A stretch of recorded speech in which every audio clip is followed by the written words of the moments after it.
Hello and welcome to another episode of the Captain's Table podcast. My name is Paul, Berserker1, Batman Shelley, your humble host and space bartender at TheAstroPub, space professor at the Astro Historian, and your moderator here on the Captain's Table podcast. This is a podcast dedicated to Star Citizen. We've been around for many years, and we do now have a brand new location where you can find us, which is youtube.com/at the Captain's Table podcast, which is where all of these recorded videos will be living from the beginning of the new year on. So if you're watching this live, make sure you subscribe to that YouTube channel. And if you're watching this recorded, make sure you subscribe to that YouTube channel. I'll have the links down below. But again, that is youtube.com/at the Captain's Table podcast. Let's start off by introductions, because the topic for today is 4.0, sort of a broad look at 4.0 now that it has been in testing. But before we get started, let's start off with Nightcop. Who are you? What do you do in Star Citizen, and where can they find you? Oh, man, you had to start with me. All right, so I'm Nightcop. You can find me on Twitch or YouTube. Please don't go there and follow me after this video. I so rarely do content these days. I went back to life on the submarine, not on shore duty anymore, so it compromises my ability to stream with any kind of frequency. But occasionally I like to do podcasts, and you should go follow Tree0311 or Atira Kel. I do the Armchair Admirals and Generals podcast with both of them. Recently just did the AA and G with Tree, and I did the whole Polaris tour Nice. from the perspective of a submariner. I got you in trouble for that one last time. Well, he got me in trouble for it this time.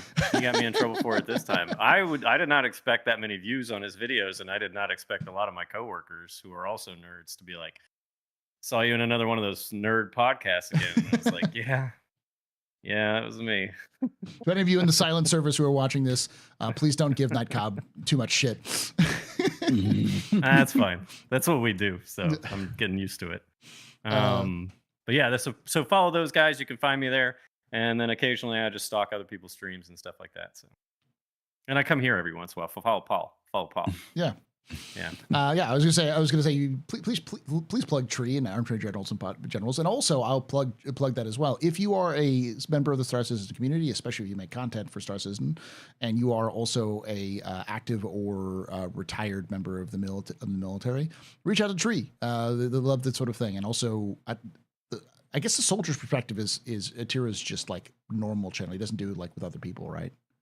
No, that's just Atira doing his YouTube videos of soldier's opinion on things, Star Citizen, and all that. So, so reach out. It's a fun time. A lot of that sort of camaraderie. And I know there's a lot of veterans in the Star Citizen community. So, yeah, we like space games. It's weird. It makes sense. The one thing that is always universal is that people like cool stuff, and the one thing about the military is that there's a lot of cool stuff in the military. A lot of cool like gear and stuff, and boats and planes and equipment that all looks cool, and it's supposed to be cool. So if you're already kind of in that mindset, looking at cool spaceships kind of is a natural progression in my mind. But it's fair. Griffin, who are you? What do you do in Star Citizen, and where can they find you?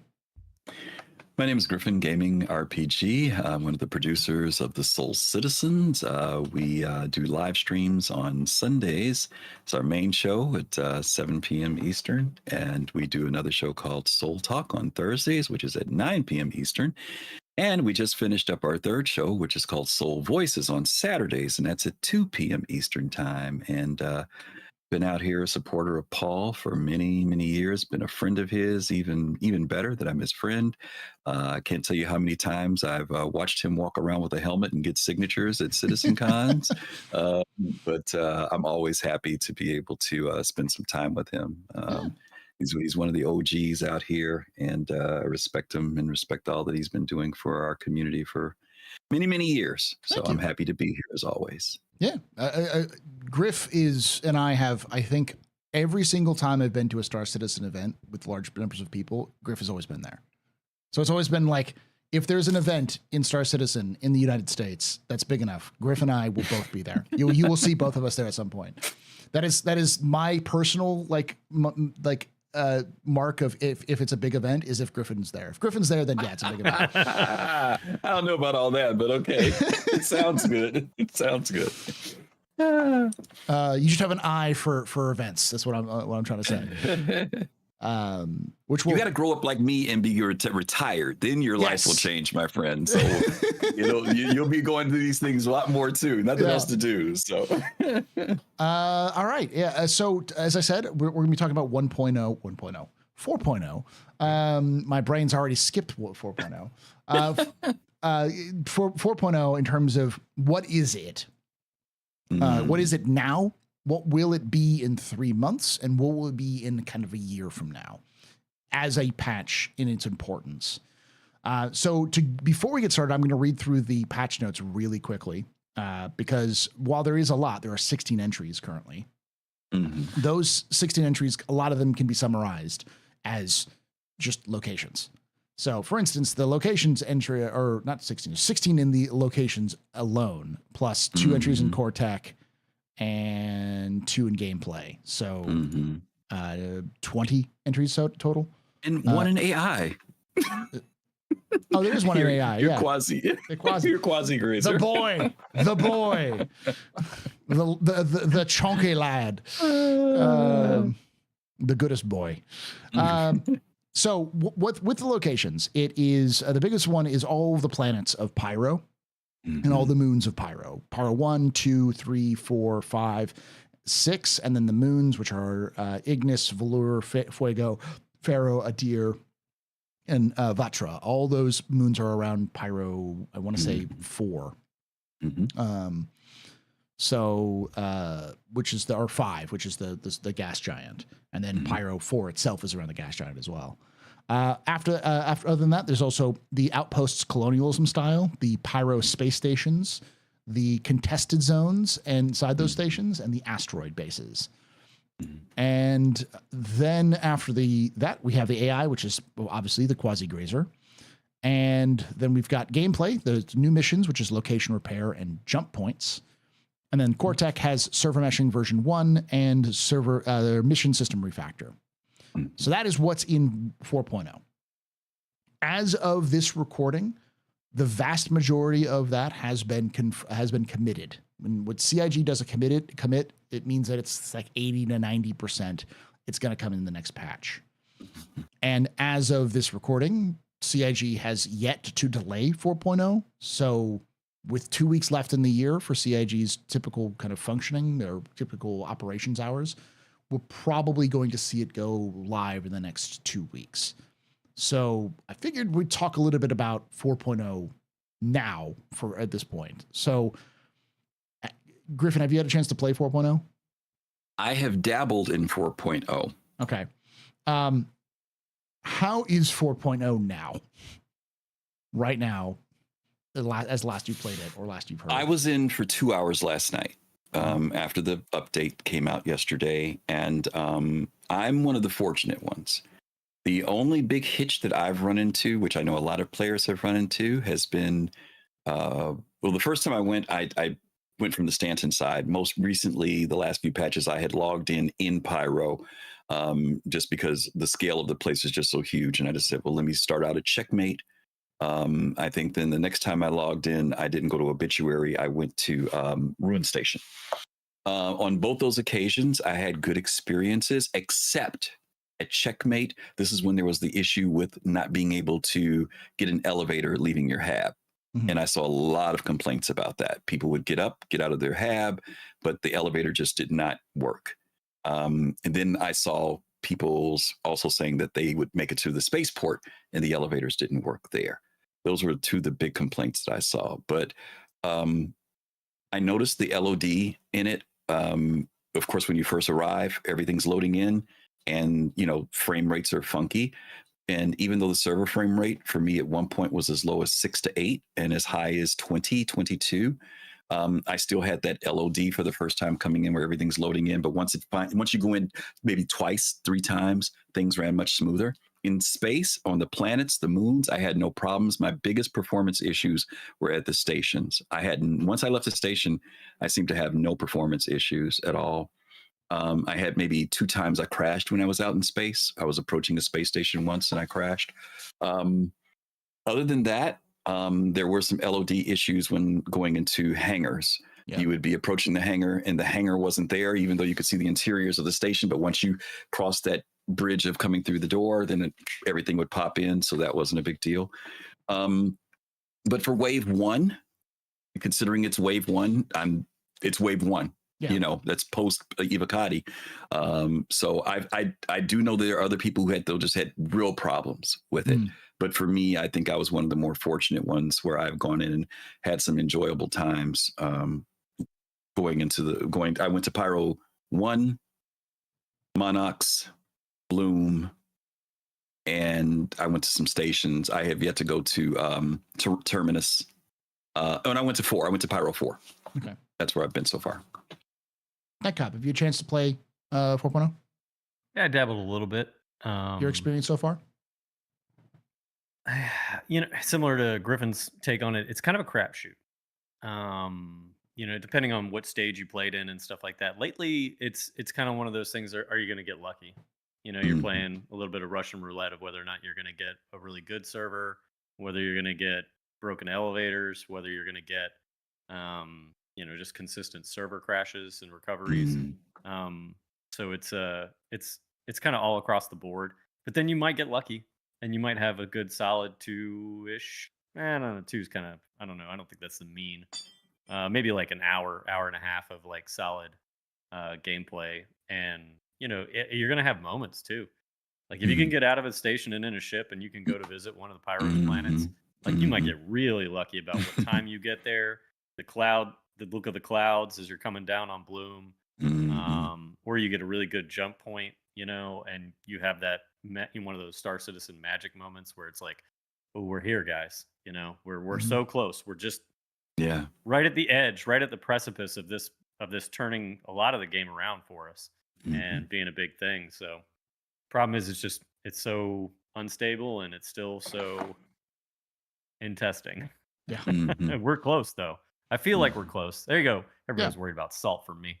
I came in with some positivity to start the day. There you go, guys. I will heap the salt on it because I've had the gambit of experiences with it. I've had some of the best experiences I've had in Star Citizen to some of the worst experiences I've had in Star Citizen with 4.0. And I always got to keep reminding myself like, yeah, this is Star Citizen. This is like, have I experienced something like this before? Yes. Is it weird? Yes. Is it frustrating? Yes. But will it be fixed tomorrow? Maybe, because that's kind of how it works. My big experience, my big takeaway is that the game feels bigger now, and it's generally a good thing. The game feels more alive with NPCs talking to each other. I've had generally I'd say overall a positive experience knowing that this is an advance and how much of an advance it is. But yeah, elevators are a problem. I have crashed to desktop multiple times for random reasons.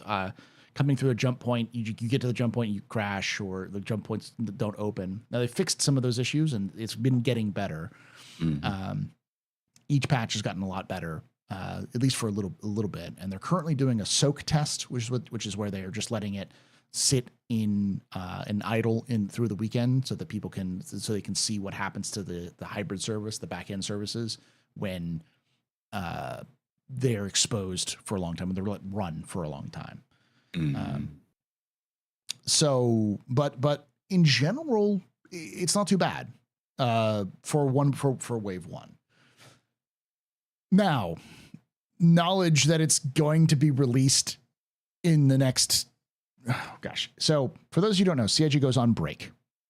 They go on a extended break for about 2 to 3 weeks, right before Christmas, and then they come back right after New Year's. So my gathering is that CIG will probably go on extended holiday break for most people on the 20th of December. And there may be people working through the 21st, 22nd, and 23rd. And then the rest of those people will have their breaks. It's not a consistent thing. There are some people who will have their breaks start earlier. Some of them start later. And if they start later, they end later. So like I can imagine QA people working all the way up to Christmas Eve and then going on a break and then coming back later than the people who would normally be there. So it is currently the 7th as of this recording.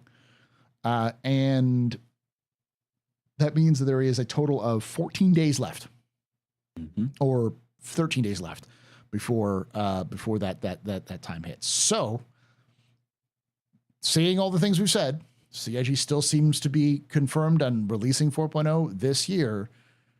And it's not something that they sort of said once and never come in. They've constantly reiterated this. So we've got 13 days before this releases. Is this going to release in a good state with given the amount of time we have left? Ooh, hold on. Are you soft committing to your prediction is that it releases in the next 13 days? Yes. Okay, cool. I just wanted you to make that prediction. Yes. Right here. I do believe it will release in the next 13 days. It still could possibly come out after that. Like CIG could hit take a look at their last minute and be like, listen, we just need a little bit more time. We'll come back in January and release it. But I don't see them doing that because of a lot of different reasons. For instance, the hotfix system they developed for 3.24, which was clearly designed for 4.0 in mind, the idea that they could find small issues and fix them quickly. It felt like it was developed with 4.0 and obviously further down the line. So they could do a lot of back end fixes and quick fixes that they could then deploy without having to do full builds. And the fact that they haven't said anything other than we're releasing it in this year, even like within like less than a month away from the end of the year, they're still like, yep, we're still releasing it. So it's like, oh, okay. That's how it is. As someone says, wave 1 and only 13 days left. So if this is the case, how is wave 1 or how is Star Citizen 4.0 going to release, Nightcob? Your opinion. I'll be honest with you, Paul. I'm kind of betting that they're gonna do exactly what you think they might not do is they're gonna wait until the last minute to delay it, because if I think it's a strategy. If they delay it now, I think they lose testers. I think they lose testers in wave 1. I think a lot of people will be like, why am I doing this? It's not coming out till this year anyway. I'll just pick this back up at the end, next year when it looks closer in or something along those lines. I think there's a little bit of buzz right now on it because everybody's starting to get that sense of like, ooh, is it going to come out? Is it going to come out? Is it going to come out? And I worry it's going to be 3.18 all over again. Like come March, yeah, 4.0 not out yet. Yeah. But I don't know. Maybe part of me doesn't want that. Part of me wants you to be right very much, and I want them to bite the bullet, and I want the dumpster fire to commence sooner rather than later, because I don't feel like they fix patches very well in PTU waves anymore, because it's all about their scaling. And I know they can do concurrency testing in some ways and all that kind of stuff, but sometimes I feel like what this year proved was sometimes you just got to dump it on live, force us to test it, and then fix it in live. Fix it post. We're gonna, just the age-old saying, like, we're doing it live, guys. We're doing it live, we'll fix it. We'll just fix it post. Like, show must go on. Fuck it. Yeah. And I think we're in that mode. Sorry, I'm gonna try and keep the F-bombs out of this. It's cool. It's been more than 10 minutes. You're good. Yeah. The YouTube censor just gave up, 5 minutes ago. The bot got bored and left. So I can just do it to my heart's content now. Yeah. I can just go full Navy. I don't have to worry about it. Yes. You can go full There's Navy. not a line that I could cross. Well, let's not put it that way. Okay. There are lines you could cross, which are TOS violations. So keep it within the navigational beacons of not getting me banned off of YouTube. But I'll do my best. But Fastcard is in chat, so yeah, he's not live with us. That would definitely get me banned off of YouTube. He hasn't got you banned yet, and he said some pretty fucked up shit on your show before. Anyway, so I think it's going to be, if it does release, I'll tell you my opinion is it's going to be an epic dumpster fire of a wreck that makes a lot of people upset, Mm-hmm. but it just may be the necessary evil that we've got to live with. Like setting a broken bone. It's gonna hurt like shit, but you know. Yeah. You got to pop that shoulder blade back into socket, Lethal Weapon style, and it's gonna hurt, but it's the only way we're gonna be able to continue the fight. You know what I mean? So I don't know. Griffin, I'm ready to bite. What do you think? I'm going to probably split down the middle of you guys. I'm going to try to do a little bit of history on this one. I think the safe thing at the minimum CIG does is they'll release to everybody in the PTU. That's the safe thing to do, because that becomes the excuse for anything that's not working, and just keep 323 live and make sure that's working well so people can pick which one they want to push through the holidays in. But the bigger thing is, could they get it to live? Now, one thing that CIG did in the past, you guys will remember this, was to push out a major patch that's broken badly during the holiday season. That is not a good thing for them to do. Even though I get what you're saying about pushing through it, but there's so many people who psychologically, this is not a normal patch. 4.0 isn't. There's a lot of anticipation on this patch, and if people come to it and it doesn't work, and that's all they have during the holidays when they're off, it is not going to be good.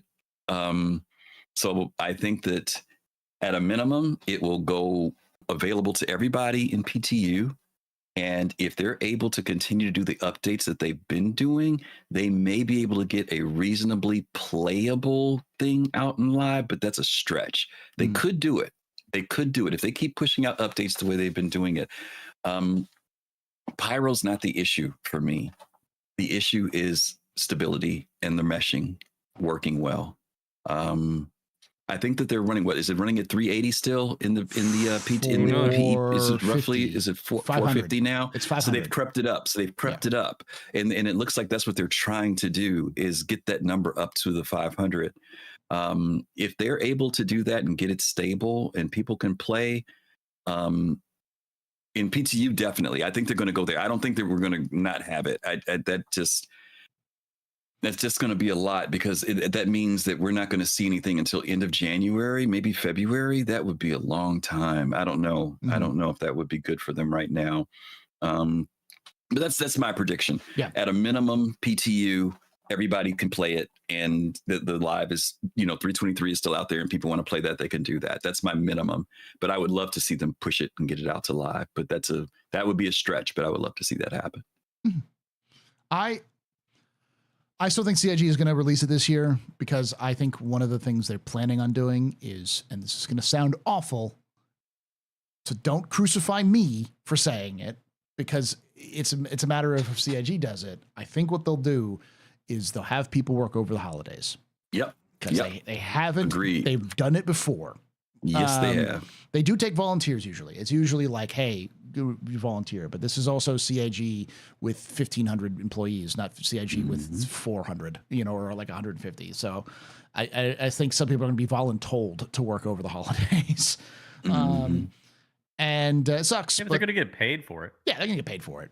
They may get paid time off, but Yep.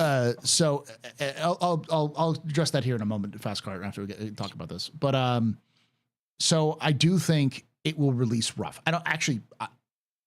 318 is still in my brain, and the one thing that I've learned from 318 and from everything since 318 is that CIG doesn't have proper concurrency testing, as Nightcob was saying.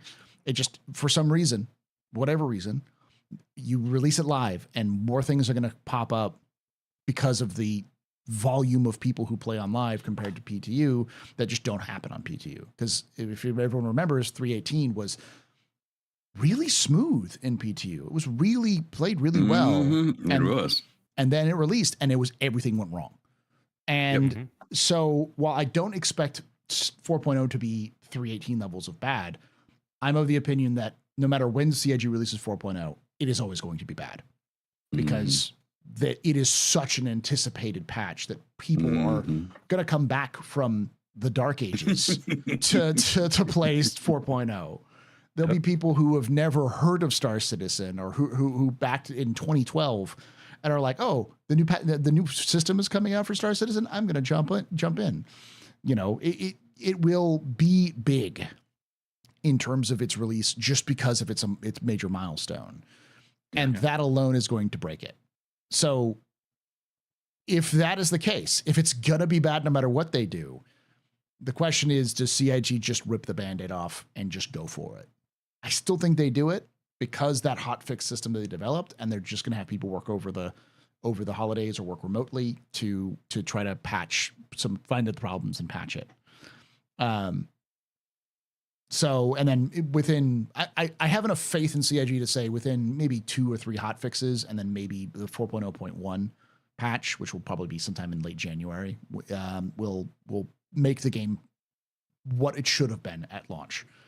But with so many new things in there, there's going to cause problems. What makes me hopeful is that all of the problems that we have outside of, say, the jump point issues, because it's a brand new thing, all the problems I've experienced in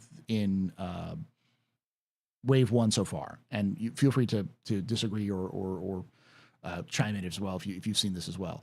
All of them are issues we already have in live. Elevators not working, viz areas being buggy, quantum drives doing weird things, blowing up randomly when you try to approach a planet. Like, these sorts of issues are things we have in 3. Yeah, they're not new. They're not new. And they're also not consistent.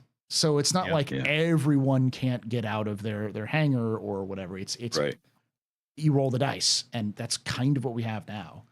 So if CIG can figure out how to mitigate those issues, either through a patch or by lowering the number of people, or however they've managed to fix it, because I don't think the server meshing has not felt like the problem. Like the mesh itself hasn't felt the problem. Mm-hmm. So it's not a fundamental technology issue. It's just a quality of life issue at this point. Mm-hmm. Mm-hmm. So with their confidence, and again, CIG is frequently overconfident in everything they do, but with their confidence, they seem to be on a track where they feel like they could release a 4.0 in a good state. But that's the immediate problem with 4.0. So let's talk about more once 4.0 is released and it's had some time to settle, what is 4.0 in terms of like for people, like not the near term in terms of people saying like, oh, well, I want to play the game. What does 4.0 represent for CIG in the 3-month period, beginning of 2025? What does 4.0 do for the game? Or what does the game look like with 4.0 now out? I'll start with you on this one, Griffin. Yeah, there's some things that they've already started implementing while we've been in this transition. One of them has been the economy team, which we've been hearing about for quite a while, has just started stepping up. We were talking about this on our show this afternoon, starting to introduce a more realistic economy. We've kind of had the monopoly money economy for a while, where numbers just didn't match up to what was being done in the game. I know there's some posts out there right now in relation to the recent increases on missiles and torpedoes, but there's also been the aspect of missions paying out in greater numbers now. So I'm hoping that we start to see more reality in that area. The fact that CIG spent time during the IAE shows to focus in on ships, and particularly, I think it was episode 2, talking about what it meant for multiplayer gameplay and capital ship gameplay, that they'll start fleshing that out more for players as well, especially with us going into Pyro. And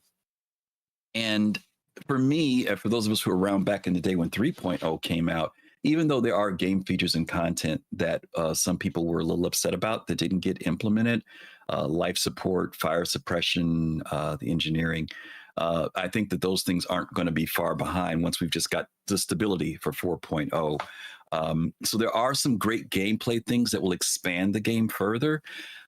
My concern is some of the voices that I've been hearing that they don't either understand or were unaware that some of the changes that CIG is bringing in were changes that were part of the original plan.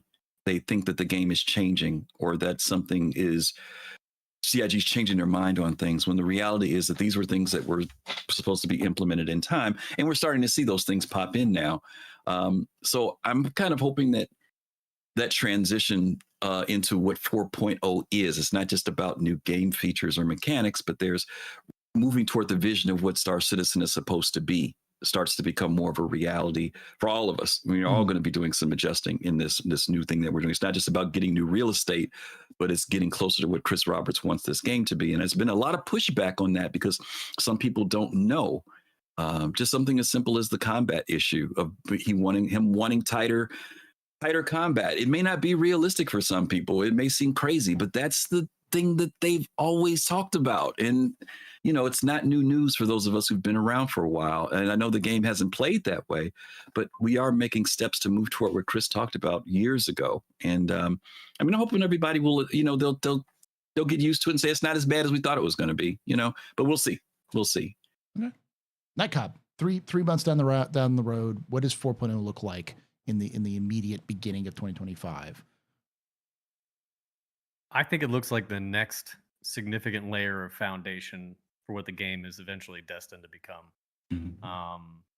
You know, you mentioned the economy team, and it's not even just like the recent changes with missile prices and stuff like that. There's so many more commodities and minables in 4.0. Like they're really starting to lay some baselines of like, hey, this is what the game's going to start to really become in terms of, you know, and honestly, it's what we've all been craving for years, where it's like, oh my God, now there's one system that has commodities that the other doesn't.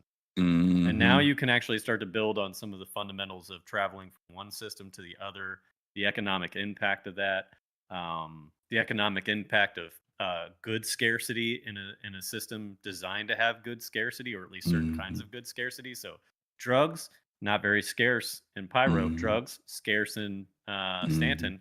So now there's a whole new economic balance of I go get the drugs from Pyro, and then I try and make it back to Stanton with my drugs, and then I sell those drugs for excessive profits. And you know, and it just boils down to like every little game loop too. You know, I'm looking forward to one day, God, I hope soon, you know, the bounty gameplay of, hey, I can do a bounty in Stanton, and it's you know, medium difficulty level, and pay is okay. Or I can go to Pyro and risk it all to bring back a criminal and take them from Pyro into Stanton to, you know, get, which that's obviously theory crafting. But I feel like they're really laying the framework of design for all these things that we wanted for so long, or that we've always said out loud or theory crafted our heads of, well, just once, you know, another system comes online and server meshing is starting to function, these are the things that will be possible.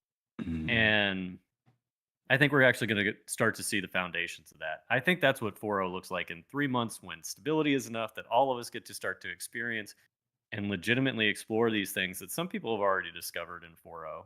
Like some people are already tracking the prices of commodities in Pyro versus Stanton and are logging. This is like, oh my God, pirate runs from here to here, you know, stuff like that. And not only that, but like the other big foundational things like, hey, military grade components coming out of the shops, like more good scarcity. So I think there's a lot of value in 4.0. Side note, isn't it just crazy? I had a moment of clarity when you guys were talking that like we're talking about the biggest concern of just stability. And Paul, you mentioned it. It's like it's mainly bugs that we already deal with. It's not like anything super new or super specific to server meshing and jump points. And we are just on the cusp. I mean, a lot of people are already playing it already, but we're on the cusp of that. That is widely just able to be consumed. Yeah, it's just a fucking thing now. And it's like, and we're just all okay with it. And it's not like a huge deal to us anymore. Yeah. And not only that, but we're at the point now where we're like, only 500? Yeah. Only 500 guys? Can we do better? Up. Yeah. Let's get them up, man. But I mean, we're jumping from system to system, and now the newness is already worn off, and we're talking about just what is 4.0 going to be the success it needs to be, instead of, oh my God, is it actually even a moderate success? Right now, it feels like it. Yeah. It might be soon, depending on how it gets implemented and stuff like that. But shit, now we're really just starting to focus, well, is the gameplay going to really be cool attached to these giant technical hurdles that they have technically already overcome? Maybe just not quite to the scale we were looking for, but soon. Yeah, I think that's my big takeaway about what 4.0 is going to be in the near future, is just it's less about what the game will become, what will the game be, and more, this is the game. Mm-hmm. And it's clear that they have been waiting for this technology to be implemented so that they could actually finally start to do the thing that they were hired to do, which was build a video game. So a lot of people, like I was hearing a lot of people talk with some of the CIG developers at CitizenCon, and the big takeaway that I got from most of those discussions was the teams that deal with gameplay have been waiting for server meshing to be implemented so they could actually do the things they want to do. Mm-hmm. Like one of the things that was mentioned by Elliot was the Valakar mission is sooner than people think. People are like, oh, it's going to be in a year. I think because they were playing it in engine, in game, they were doing it, live effectively. I think the Valakar mission's coming out early next year. Maybe not March, but like between March and June, for instance. And I could see more missions like that iterating pretty quickly. New creatures coming out for more of these sorts of monster hunting type missions. Because once they have the framework, it's just a matter of plugging in creature, different versions of the Valakar is just a different model. And if they can model it properly, then you can just change the acid spitting or the rock spitting from being it's spitting out rocks at you. Now it's spitting acid or, fire or whatever, and I think what we see, at least in the first 3 months, is a moderate increase in CIG's game direction, where we're going to see economy's going to change. And Dell actually linked an interesting thread from Reddit on talking about the rework. There is over 100 commodities now in 4.0. And with the best trade routes are going to Pyro, buying something in Pyro cheap, coming to Stanton and selling it for expensive, buying something cheap in Stanton, going to Pyro and selling it for expense. Like it's a 40% increase in profits, or revenue across the board for all commodities. But now you have to take that risk of going through the jump point and all these other things like that. And yeah, so just in general, things are getting better. And I think once CIG has stepped over, maybe stumbled over the initial release of 4.0, we will see an improvement long-term when it comes to the stability of the game and to the gameplay itself. And I think it's likely not going to be super exciting, but it'll probably be a little bit. I'm going to make a bold prediction here. One of my bold predictions, which is going to blow up in my face. I think the vast majority of players in June of this year will find a rhythm in the game where they're playing it like a game more than they have in the past. Finding their niche, finding their, because right now your typical player plays for, 3 to 4 hours, maybe once a week, maybe once a month, maybe even just when the new patch comes out. And then, they stop. They wait for the next patch. I think you'll see more people playing it on a regular basis as a routine, either through trading or salvage or mining or piracy or bounty hunting, whatever. I think June we'll start to see, you'll see people kind of sit there and realize, oh, I'm playing this game. Like, just sort of, you log on and you play. It's not you log on and the server is eating you and your ship won't spawn. That still will happen because it's Star Citizen, but I think the vast majority of the time you will log on, get to a place, play the game, log out. I think we will see by June less of Star Citizen playing you and more of you playing Star Citizen. As I would say, sometimes you play Star Citizen, sometimes Star Citizen plays you. I think that ratio is going to go down a little bit. That's my bold prediction. We get to be the Dom, and Star Citizen gets to be the sub for a change. I like it. Yeah. we get to tell it what to do. That might have been too spicy for me. Sorry, guys. All right. So that's what it is right now. And I think we're definitely going to see a lot of drama. That's my other prediction. I think we're going to see drama. Drama is never going to leave Star Citizen community. We will drama, but I feel like the drama is going to be around gameplay. Like, did you nerf X ship? Why did you change X commodity? That sort of thing. It's less of a CIG has made $750 million and I can't get out of my hangar. And it's going to be more of a, you know, I just bought my in-game. I just bought my let's go with like Polaris in game, and CIG just has to go and nerf the size 6 guns. God damn it, you know, something like that. Do you, can I ask a question? Do you think that there will be a cultural shock? We've seen some instances of this. Let's use, for example, insurance, right? Let's use, for example, restocking. We just saw now that when in 4.0, when your ship is destroyed, you get your ship back, but you don't get your torps and missiles. I'm not harping on torps and missiles. I'm just mentioning that because that's been the latest thing that people are talking about. But people have been playing this game for 3, 4, 5, 6, 7 years a certain way. You know, do you think that there will be enough pushback that people will literally walk away from the game because they'll think that the changes are too drastic because they've been so used to it playing a certain way? Or do you think that they'll adapt to it as it starts to flesh itself out? You've known me long enough, Griffin. You know my answer for this. Do you want to hear mine? Go for it, Night Cobb. I'll say it after yours. Bye, Felicia. Like, I'm sorry. That's a hot take, I know, but it's one of those things. Is like yes, I think we're already in the culture shock. To be honest with you, I think a lot of people are struggling over some very recent decisions and some publications, and you know, we're losing a lot of people that you know, are like distressed over what do you mean I can't solo my, you know, Corvette or my Javelin style destroyer, you know, or whatever, you know, and they're like, oh my God, you're going to force me to make friends in this MMO. You're going to force me to join an org. You're going to force me to do, you know, look for group. And, you know, Night Cobb, I'm going to get all of those comments now. Oh my God. Yeah, I'm helping you out, man. Croncy was crucified for saying even just like half of this. And now everyone's going to be coming in here and be like, Night Cobb has ruined me. He's destroying my dreams. I hate him. CIG's going to fail because don't listen to Night Cobb CIG. You know? Look, man, I'm just trying to keep it dramatic so you get a lot of views. All right. Keep it up.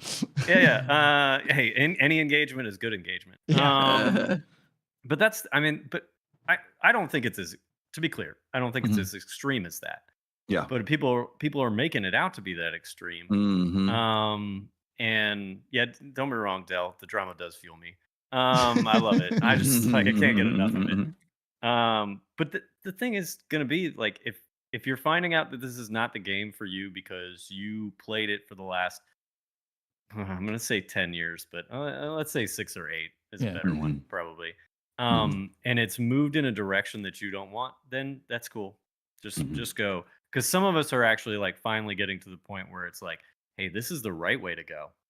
I want a game that's strong in multi-crew. I want a game that's gonna punish me for bad decision making. I want a game that's gonna make sense from an insurance standpoint, so that not everybody is like taking, you know, their Carrack out to a bunker, because it just doesn't make sense, and it shouldn't make sense. All right. And I'm fine with them driving decisions that players will make based on things that make sense. And that to me is a lot of the decisions are pointing in that direction. I think it's hard for people to see it, but like even just hey, you can't, when you reload a ship or respawn a ship, you don't get your missile inventory back. I'm thrilled. So I'm going to ask you a question. I'm going to play devil's advocate to your point. And I agree with you, by the way, but I'm going to play devil's advocate. But CIG created that monster. They made the Carrack a cargo ship without the features being on it, right? You see what I'm saying? So if that psyche has been built up over 2, 3, 4 years where I've been able to go out, solo my whatever, and now I can't, you know what I mean? Did CIG create that? Oh, absolutely. I mean, don't be wrong. They're to blame for any of the culture shock there. But it's one of those things like, how are we going to play this though? Like, yeah, right. They got 2 choices. Either they wean us off of, you know, the drug that they've been giving us for the last 6 years of, you know, soloing large ships, or they just force us to go cold turkey. Me personally, I'm ready for cold turkey. You're ready. Because I think we've wasted too much time already. I hear you. Okay. I'm gonna say the same thing. Basically, I think that I've been worried for years that CIG set up expectations, or they let expectations be set up for them because they were too afraid to set it themselves. They were afraid that if they sat up and said and doused cold water on people's faces, that people would stop opening their wallets. So they did everything they could to just not. Yes, you're right. You're right. God, you're so right.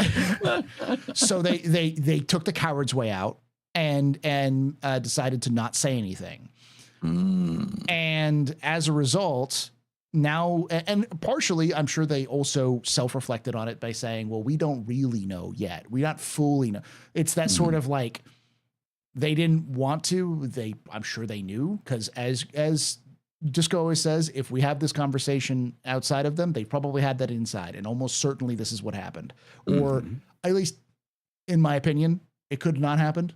Please, CIG employees, if you know this information, tell me if I'm wrong or not. I'd love to not spread misinformation. And so as a result, people came up with their own idea of what Star Citizen was, and they ran with it. And like there's an example. We had somebody who came into my chat who was claiming that CIG explicitly said that the 890 jump could be a soloable combat. A solo combat beast. Okay. And pulled out references that they mentioned in the brochures and all that kind of stuff. And it was like, yeah, because it was sort of vague at times, you could have said that, but like, I don't think anyone has ever explicitly said you could completely solo an 890. A solo crude combat beast, no less. Yeah. And like those people have been around for a long time. And as a result, because we've in this situation where the game has been a game the way it has been for years, you have constantly people saying CIG just needs to stop adding new things. They need to make this better, and then they can add new things later. And I think that's a symptom of the fact that CIG hasn't iterated enough. People got comfortable with the way the game is now. They got comfortable with their own imaginations of what this was going to be. They did not want to listen to anybody who said anything otherwise. And as a result, they're going to have that shock. And I think we're already in that shock, and we'll be continuing that shock. I've been worried that this sort of change, once the game becomes a game, a lot of people will go, oh, this isn't the game I want. So, and it's definitely on CIG that they didn't nail this down sooner. It's also about setting expectations, because you're your own person, hypothetical person watching. You could have done more research. You could have been more critical. You know, it's not entirely on CIG to tell you everything, because they did also say all of these things we've talked about. All of us have been in the project long enough to know what CIG's vision was. They didn't really sway from that vision. They just never told you when you asked a question. They would say, CIG would say something to the effect of, maybe. You know, I'll be honest with you. I totally agree with you, Paul, but I would argue the big thing is they didn't communicate it in the most important way. And the most important way to communicate with your player base that things are changing is changing the game. Yeah. That they're playing. Because if you do not change the game that they're playing, you can fucking do ISC, you can do SEL, you can do Spectrum posts all fucking day long. That's a crapshoot of whether people follow that stuff or whether they engage with that type of communication. But you can guarantee that if they're part of your player base and they're playing the game, you can sell the vision by how you change the game. Yeah. Yeah. So that's one of the real problems we're at right now, is now they're actually starting to do that. And people are like, whoa, wait a minute. What the fuck? You know? Yeah. And that's what happens. But I'm okay with that. Just to be clear, I'm still okay with that. I need them to do it, and I want them to do it faster rather than slower. And that's just really where my head is at. And that's kind of what my point was. It's like, y'all got to start breaking it to us now. That's my point perspective. Right now, CIG's got a broken limb, and they need to reset that limb, and they need to put a cast on it. And it's gonna suck as shit. You're gonna get a lot of people mad, a lot of people leaving. But like once it's done, it's done. You know, they can't keep doing this footsie with what the game will be anymore. You know, this like footsie, huh? I like that analogy. So does 4.0 does 4.0 begin that now? Yes. Is that that's our leap, right? I think they started that. They started that. They started that conversation with the 1.0 presentation at CitizenCon, and everything is going to be building off of that. And at this point, they just got to do it.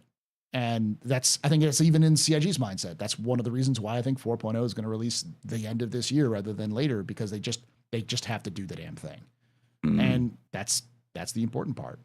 And I was going to say, because like, how many times have we had a change in how the flight model works? How many different versions of the flight model have we had over the last 12 years? Yeah. I've lost count. Someone probably knows has a list. It's probably like 12. We probably had enough flight model changes to be like one every year almost. But like, and that's the problem. It's like, it's not necessarily that the flight model changes were bad or good. It's just they constantly change. So you can't like build an audience that says, I like this, I'm going to stick on this. It's just changing for whatever reason, without any reason or an understanding. Like, so yeah, that's kind of my perspective on that whole thing. Okay. So the last question I have, and I'll start with you on this one, Nycob. What is 4.0, a year on? So December 2025, what does 4.0 look like in terms of like as a patch branch? Man, trying to decide if I want to be positive or negative with you on this one. Well, maybe I'll blend it. I'll tell you what my fear is, if you want my negative first. My fear is that we're going to get another 2024 situation where we get a major patch, maybe we get one more, and then we get a lot of darkness as they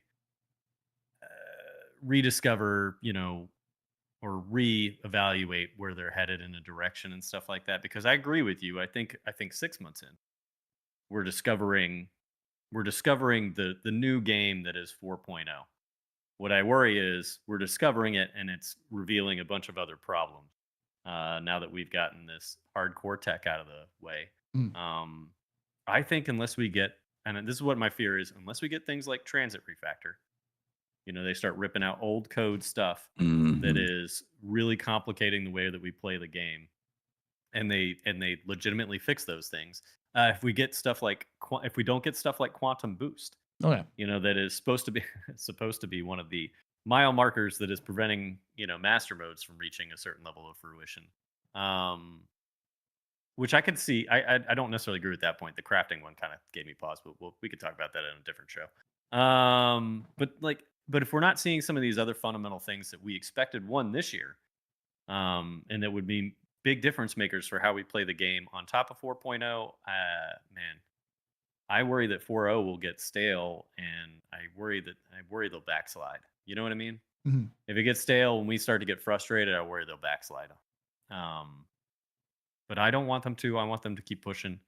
And I hope that 4.0 in a year is, not just 4.0 anymore, but like 4.2. And we've got some other big things that are dramatically, because it needs to stay on the dramatic scale.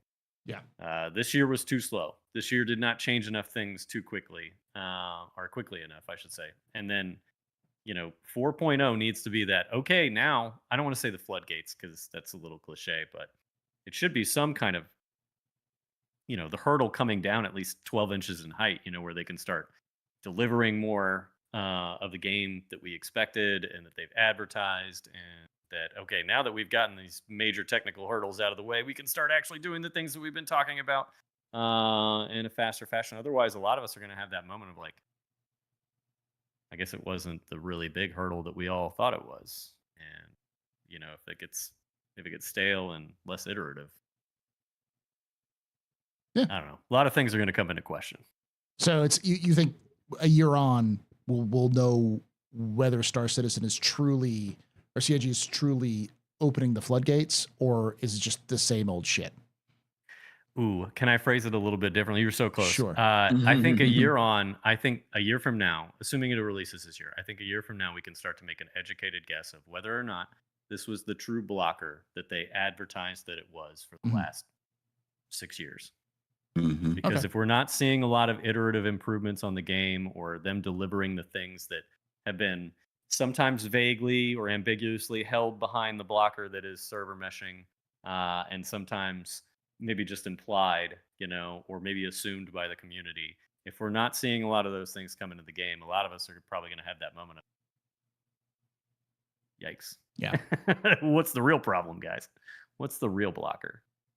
Griffin. Is it Squadron 42? I don't know. I'm sorry. Go That's a ahead, question. Griffin. Jump in there. No, that's okay. No, Nightcob, I think you kind of went down the road I'm kind of thinking about too. A year from now, boy. I think that there definitely needs to be. You talked about going back and getting all the old code cleaned up, because I've always felt that 4.0 needed to represent that we needed to get all that old code stuff out and get everything up to date, because there's so much stuff was lingering from way back from the old Port Olisar all the way through. So that needed to be done for sure. I also think that some of those things that we've lived with for a long time, like the transit system, like the elevators, those need to start resolving themselves. We've just lived with those ghosts a long time, and I would love to see the fact that people can at least get around in the game and stuff. I've also had the concern. I've raised this question with our community as well: is server meshing the last hurdle? Is there going to be that? Because before they named like 5 or 6 things that they had to do, but we're at that last one that they've talked about, and they haven't talked about any other technical hurdles beyond static going to dynamic server meshing.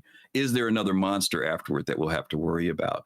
And will that monster be something that makes the game feel unplayable or not desirable to play, or is it just some new area that they need to venture into, but we can still, gain something from the game and feel comfortable playing it? So I'm with you on those particular points that you mentioned, Cobb. I'm looking at the shift in the game, the shift, not to diminish the solo play aspect of it, but to enhance the cooperative gameplay side of it. Doesn't even have to be multi-crew as much as it is cooperative gameplay. When CIG did that show during the IAE and they talked about the capital ship battle, they started talking about the roles of ships. I think you were mentioning this earlier, Night Cobb, about the fact that certain ships, they've been used outside of role. But if we start looking at what is a light fighter for, what is a heavy fighter for, what is the Ares for, what are the logistical ships in the game for, and that how those all come together to achieve something, whether you're in an org or not. I want to see that type of gameplay start to manifest itself more. And some of that does lean toward multi-crew. Some of it does, but some of it just has more to do with how do you play the game with other people. And I know, Night Cop, I hate to say it, we're going to get Paul in trouble here. Star Citizen is still an MMO.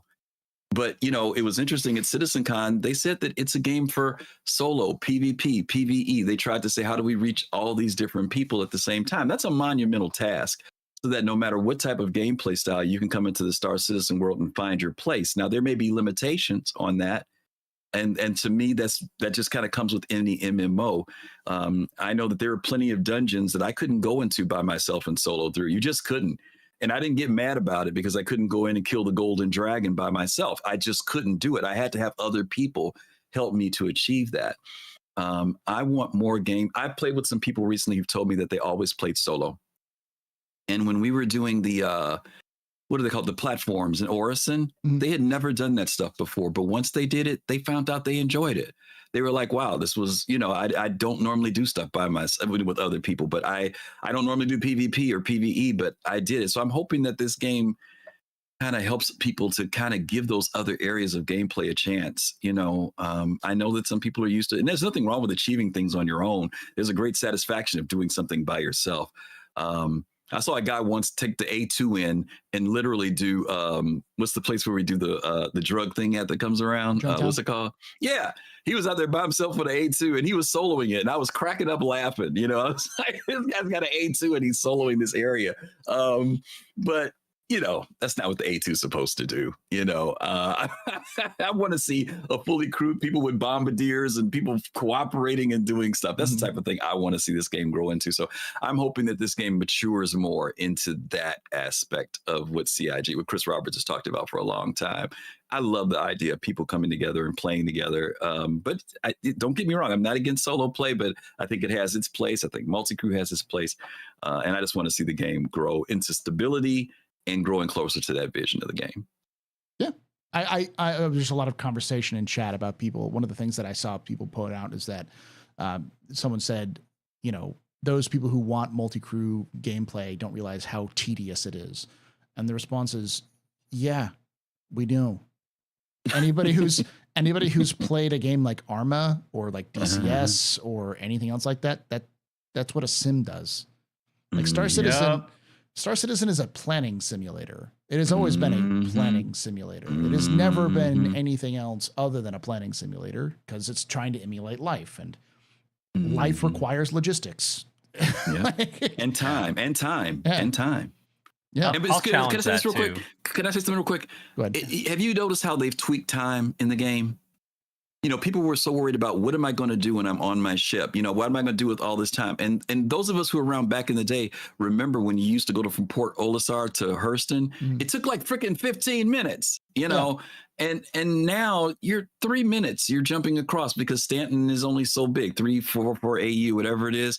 Pyro's bigger. They're going to adjust times. Remember when you used to wait for the train? You waited literally 5 real minutes in real time. Now you sit there and wait and it's like 30 seconds and the train comes.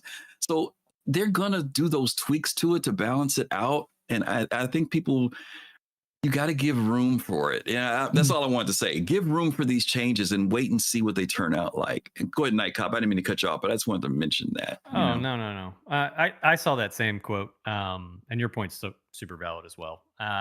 But my challenge to that is like, look, the planning thing, whether or not it's too tedious, I think it's a gateway. It's a gateway, and I like it as a gateway, a hurdle, right, to some of the more epic types of gameplay that you'll find, right? Destiny did this a long time ago with the 6-man raid thing. Like, you want to experience the raid? Okay, cool. The gateway to entry on that is figure out 5 people that you're ready to cooperate with, because it is a team-based sport in that regard. But the most epic moments are going to be generated from that success of overcoming that hurdle and having that type of gameplay. Recent example for me, he was in here chat earlier, but Robin Blitz, who's been on your show recently, Paul. Robin Blitz, he's got a Polaris, put together a party in our org, and it was one of those things like, hey, this is the prep, this is where we're going to be, meet here, and then we're going to get on the Polaris, we're going to go do the Idris fight. And everybody already picked like assigned roles for the most part, and then everybody synced up, and yes, it is tedious to get everybody together, even with some planning. But I got to be honest, the following 2 hours of gameplay were some of the best I've ever had in Star Citizen, fully crewed Polaris. And we got a little lucky, don't get me wrong, that the servers were behaving nicely and stuff like that. We didn't have a lot of bugs. But even still, like, I walked away from that session of Star Citizen, 3 hours in Star Citizen on a Sunday, and I was like, man, those are the moments you chase. Yeah. Those are the moments you chase in this game where you're like, no other game has given me experiences like that. And yes, it cost me a lot in the beginning, but man, price well paid. Like or what's the line from Equilibrium? I pay it gladly. I can't do it good. What's his name? I know what you're talking about. He played John Connor in the that one. Played Batman. Wasn't it what you're talking about? Well, no, it wasn't Christian Bale's line. It was his mentors as he's sitting there, and Christian Bale then just executed him in the face. Oh, yeah. But he was, a heavy price. I pay it gladly. That's the line from Equilibrium. But yeah, I can never remember. He was the bad guy in Patriot Games. Yeah, I know what you're talking about. It'll come to me later. Oh, my wife loves him. He's the guy who dies a lot. He does die a lot. Yeah, Sean Bean. Sean Bean. Yeah, Sean Bean. Yeah, Sean Bean. Paul, we got to get together to talk. Yeah, we do. Sometime. We'll do it at the end of this year, or beginning of next year, when Star Citizen's dead. We'll do a special Captain's Table where it's just us talking movies. I'm fucking down. Yeah, down. Fun fact, by the way, this is Chris Roberts' thing that I always like to bring up. For those of you in chat, did you know that Chris Roberts actually is technically the originator of the Matrix style bullet time technique? Yes. That's right. He beat the Wachowskis to theaters by like 6 weeks. So the scene. Oh yeah, in Wing Commander, when they do the jump, you're right. when they do the do jump, the hyperspace and jump. and they like the whole like spins around thing, like it's like, oh, they're copying Matrix. No, they're technically in the same production at the same time. They were using the same technology. My theory is that because Chris has always been a tech nut, he heard about it and decided to incorporate it into the film because he wanted to use the most latest technology that he could find. And so, yeah, doing that whole thing. So that's a fun little story about how Chris Roberts technically beat the Wachowskis to the bullet time effect, to the surround bullet time effect, slow-mo bullet time effect by 6 weeks, something like that. So, yeah. I will finish this off by saying I think a year from Star Citizen is we've been in put up or shut up in the last couple of months, and I think that is really the put up or shut up moment is a year from now. Yep. Will server meshing be the be all and end all? And some people have also brought up things like, oh well, server meshing is not the end. It's like, yeah, but the thing about the server meshing being a blocker is the difference between server meshing as we have it with 1.4.0 versus whatever future versions we're going to have is more about how you allocate those, where those out servers go, not how they interact with the game, but where do they go? That's really what dynamic meshing is all about, is where they go. And the CIG's development team seemed to be very confident that they almost wanted to just do away with static whatsoever and just go straight to dynamic because they felt that they could do it quicker, in fact, or fairly short, in a fairly short amount of time. So, and of course, CIG is overconfident typically. So we could always keep that in mind. But with that being said, all of the developers and the way they've talked about Star Citizen with all this technology in is that they've been waiting for server meshing to come in so they can do the things they want to do. So the hope is that was the last blocker, because server meshing has always been the game. It has always been the main focus of the game. Everything that was developed has been developed for server meshing, from the 64-bit floating precision, OCS, and object container streaming, the backend services, the hybrid service fixes. All of these things have been designed specifically for server meshing. All the way back in 2012, that was always the initial goal. They didn't know exactly how it looked like, but you know. But I also.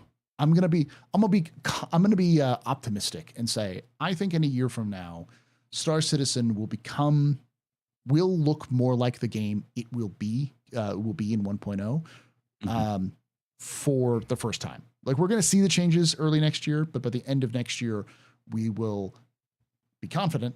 I think they will have at least one other system out. I think Nyx comes out before the end of next year as well. Holy shit! You're just fucking dropping predictions like that. Oh my god! I based off of where they are currently in terms of development, and knowing that Nyx is just Levski, and they already have half of what, like, they're just going to reuse the assets they had from Levski and add some new things here there. Like, they can do we know they've done a landing zone in like 6 months. And they've been working on Levski, so it's like they can do Levski in the next 6 months, and everything else is just particle effects and planets, and they've done that forever. So it's just a matter of, like, can they get the missions to function right, the factions to function right, and that's all being tested in Pyro. There's no technical reason they shouldn't be able to have Nyx out by the end of next year, other than just time, and they've got a year. So, God, I hope you're right. I hope you're right. So, like, yeah. So I think part of that is also going to be people starting to understand the balance. And I hope CIG understands the balance between solo players, multi-crew, and large group play. Because I also think that CIG has been sort of crafting this. And I think by the end of next year, 4.0 will really start to show here's what you can do as a solo player. Here are the things you can solo, but it's suggested you do like the sweet spot that CIG's been shooting for, which is like 1 to 6 people.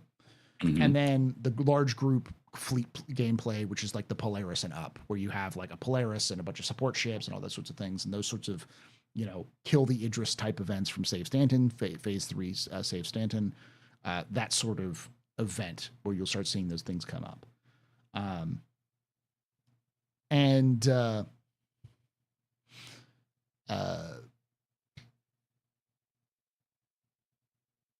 What was You're I trying right. to say? Yeah, no, I just saw someone said, Paul, they just need time to build, complete, and build content. I mean, that's the case. Like, there's no technical reason, is what I was trying to say to Bjorn. There's no, like, the reason why Pyro took so long was because they didn't have server meshing. When server meshing's out, expand the servers. That's about it. So, but yeah, I think I'm going to be optimistic and say we will probably not have a lot of folks who are watching this stream right now live playing the game, because some people will hit that point of being like, not the game I signed up for. I'm going to walk away from it, you know. But I do think we'll see new people. We'll see hopefully more information about Squadron, so we start to get some of that trickle of excitement from the Squadron side of things. So people who don't know about Star Citizen but know about Squadron, finding out about Star Citizen, and you know, that sort of thing, that process. So yeah, I think 4.0 in a year is going to be I'm going to be overdosing on hoping. I'm going to say it's going to feel like a game that we've wanted to play for a long time. I think most of us are. So, all right. I think that's a good discussion. It's good, almost an hour and 10 minutes. So make sure we're going to move over to the question and answer session. If you want to ask questions, I mean, we obviously want to talk about things like the economy changes and the changes for things like the torpedoes and missile changes. We all, before the show, we were talking about a lot of this stuff. So if you want to ask those questions, feel free to ask those in chat. There's a new way of asking questions, which is just put a brackets brackets question in chat, and then ask your question. I have a bot that will pull all of those questions into a big pile for you in YouTube and Twitch.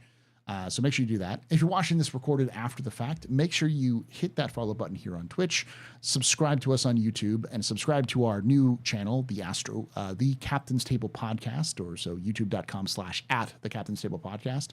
Subscribe there as well, because that was where all of these recorded videos will be going forward. And make sure you check out Armchair Generals and Admirals, or Armchair Admirals and Generals. I always do that every time. Yeah. You do that every time. Yeah. Fucking Atira is sitting somewhere laughing about that. Chuckling. Yeah. Every fucking time. On Tree 0311 to find Night Cobb. You can also find Night Cobb on my Discord and other Discords. He floats around the verse. And of course, check out Soul Citizens, all of their podcasts, Soul Talk, Soul Voices, and Soul Citizens podcasts, which are all youtube.com/Soul Citizens, as well as twitch.tv/Soul Citizens. That's Thursday, Friday, and Sunday, right? Or no, Thursday, Saturday, and Sunday? Thursday, Saturday, and Sunday, yep. Yeah. So, Yep. If you want to join us live, twitch.tv/TheAstroPub, youtube.com/TheAstroPub live at 4 p.m. Eastern, which is like 9 p.m. British time, CDT. Would love to have you come on, join us, ask your questions live. And like I say every time, hope to see you someday in the black.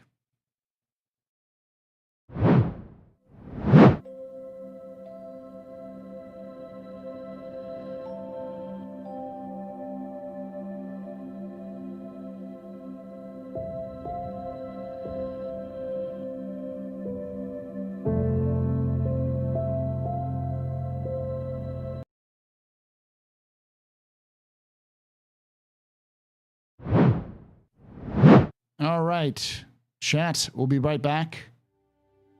We're going to use the restroom. Don't.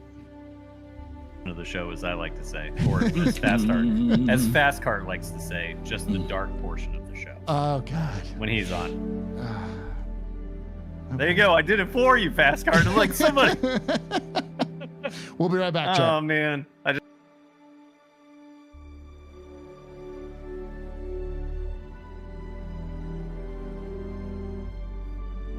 Remember to put question before your state your questions if you want to ask a question.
And we're back with the question and answer session with Night Cobb and Griffin on our discussion on 4.0. What is 4.0 and its legacy, and the legacy of 4.0 is going to be now and in the distant future.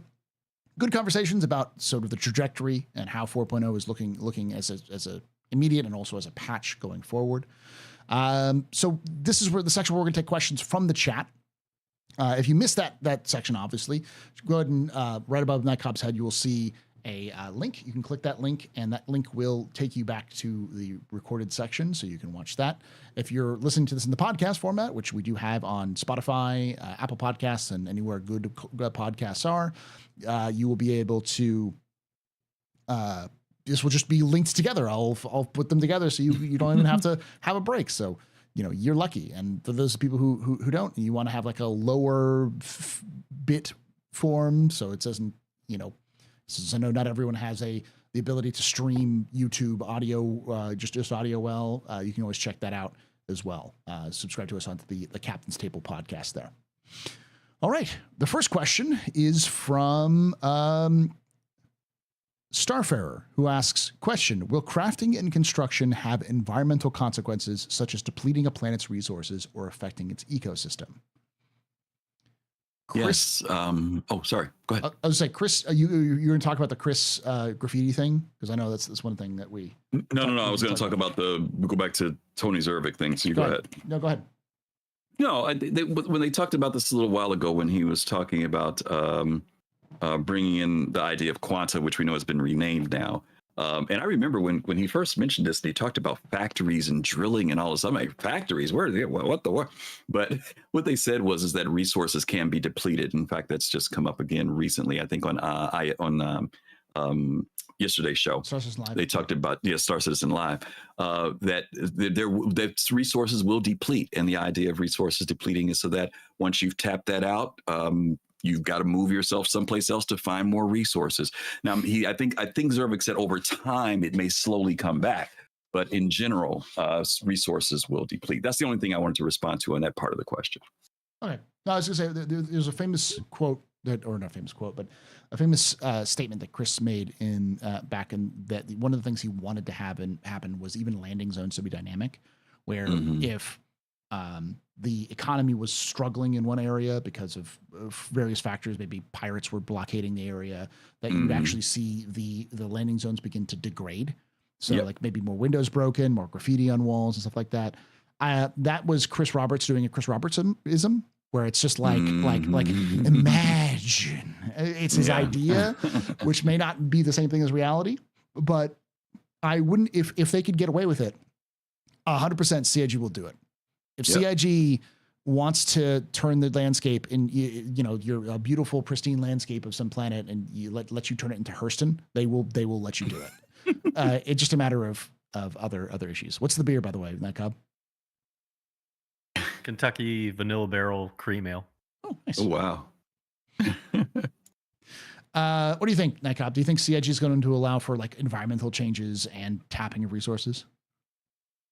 I'm sorry, Paul. Could you ask the question one more time? So the question was, do you think with crafting and base building that they're going to allow environmental impact? So like if you are in an area where you are mining, you build a house or you build a base and you're like gathering resources, do you think those resources will be finite? And the more you doing crafting and stuff like that, it might dirty the atmosphere or destroy the local fauna and flora. Oh, okay. I understand your question better now. I'll be honest with you, because you guys answered it, and that's why I asked you to ask it again. I'm sorry. Yeah.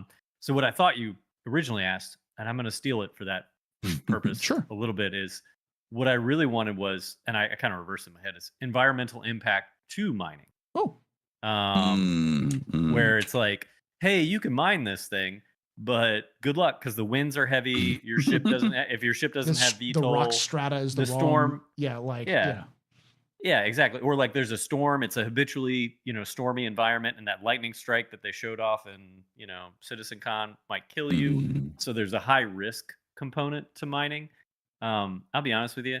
I think we've got enough of the whole environmental impact of mining thing going on in our real day-to-day lives. Yeah. I don't need that shit in a video game. That'll just depress the fuck out of me.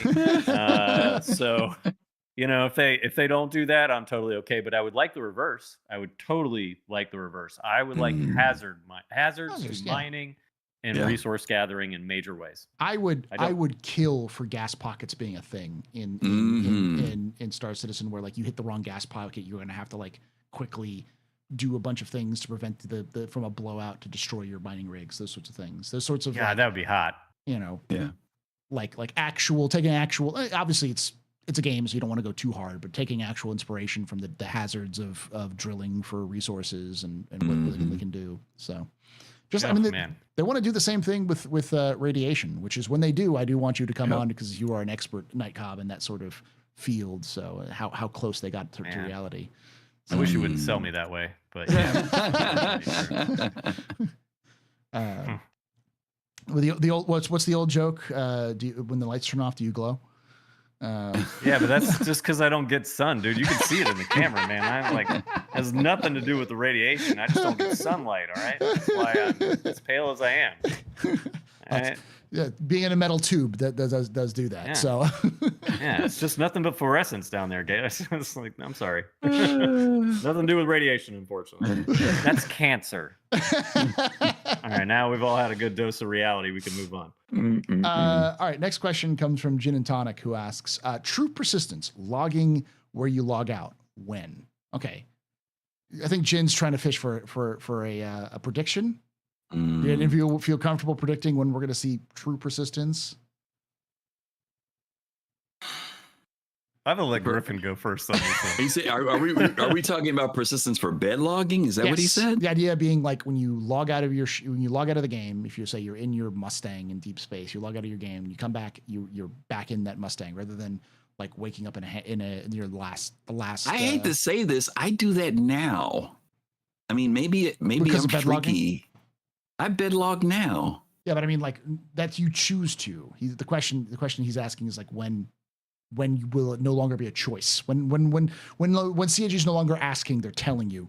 Well, can I amend that? Because sure. I agree that it's possible now to do that as a solo player. I think what probably the better question is, and it might be what they originally intended, I don't know. When is it going to be possible for me to bed log on Griffin's Polaris and then be able to log back in and I'm on his Polaris? He doesn't need to be logged in. He's out in deep space somewhere, and I've got an Avenger Titan in the hangar, and I can take off from Avenger Titan. I can go do my gameplay session while his Polaris sits in space, and then I come back and I bed log in his Polaris again, and that's my gameplay loop. You know what I mean? Okay, we're talking about that, like the final version of bed logging. Persistence. Yeah, exactly. Yeah. Where you're no longer just bed logging, it's bed logging, but also just like where you can persist beyond just the logging out of your bed and come back in. I don't know. No, I don't have a guess on that one.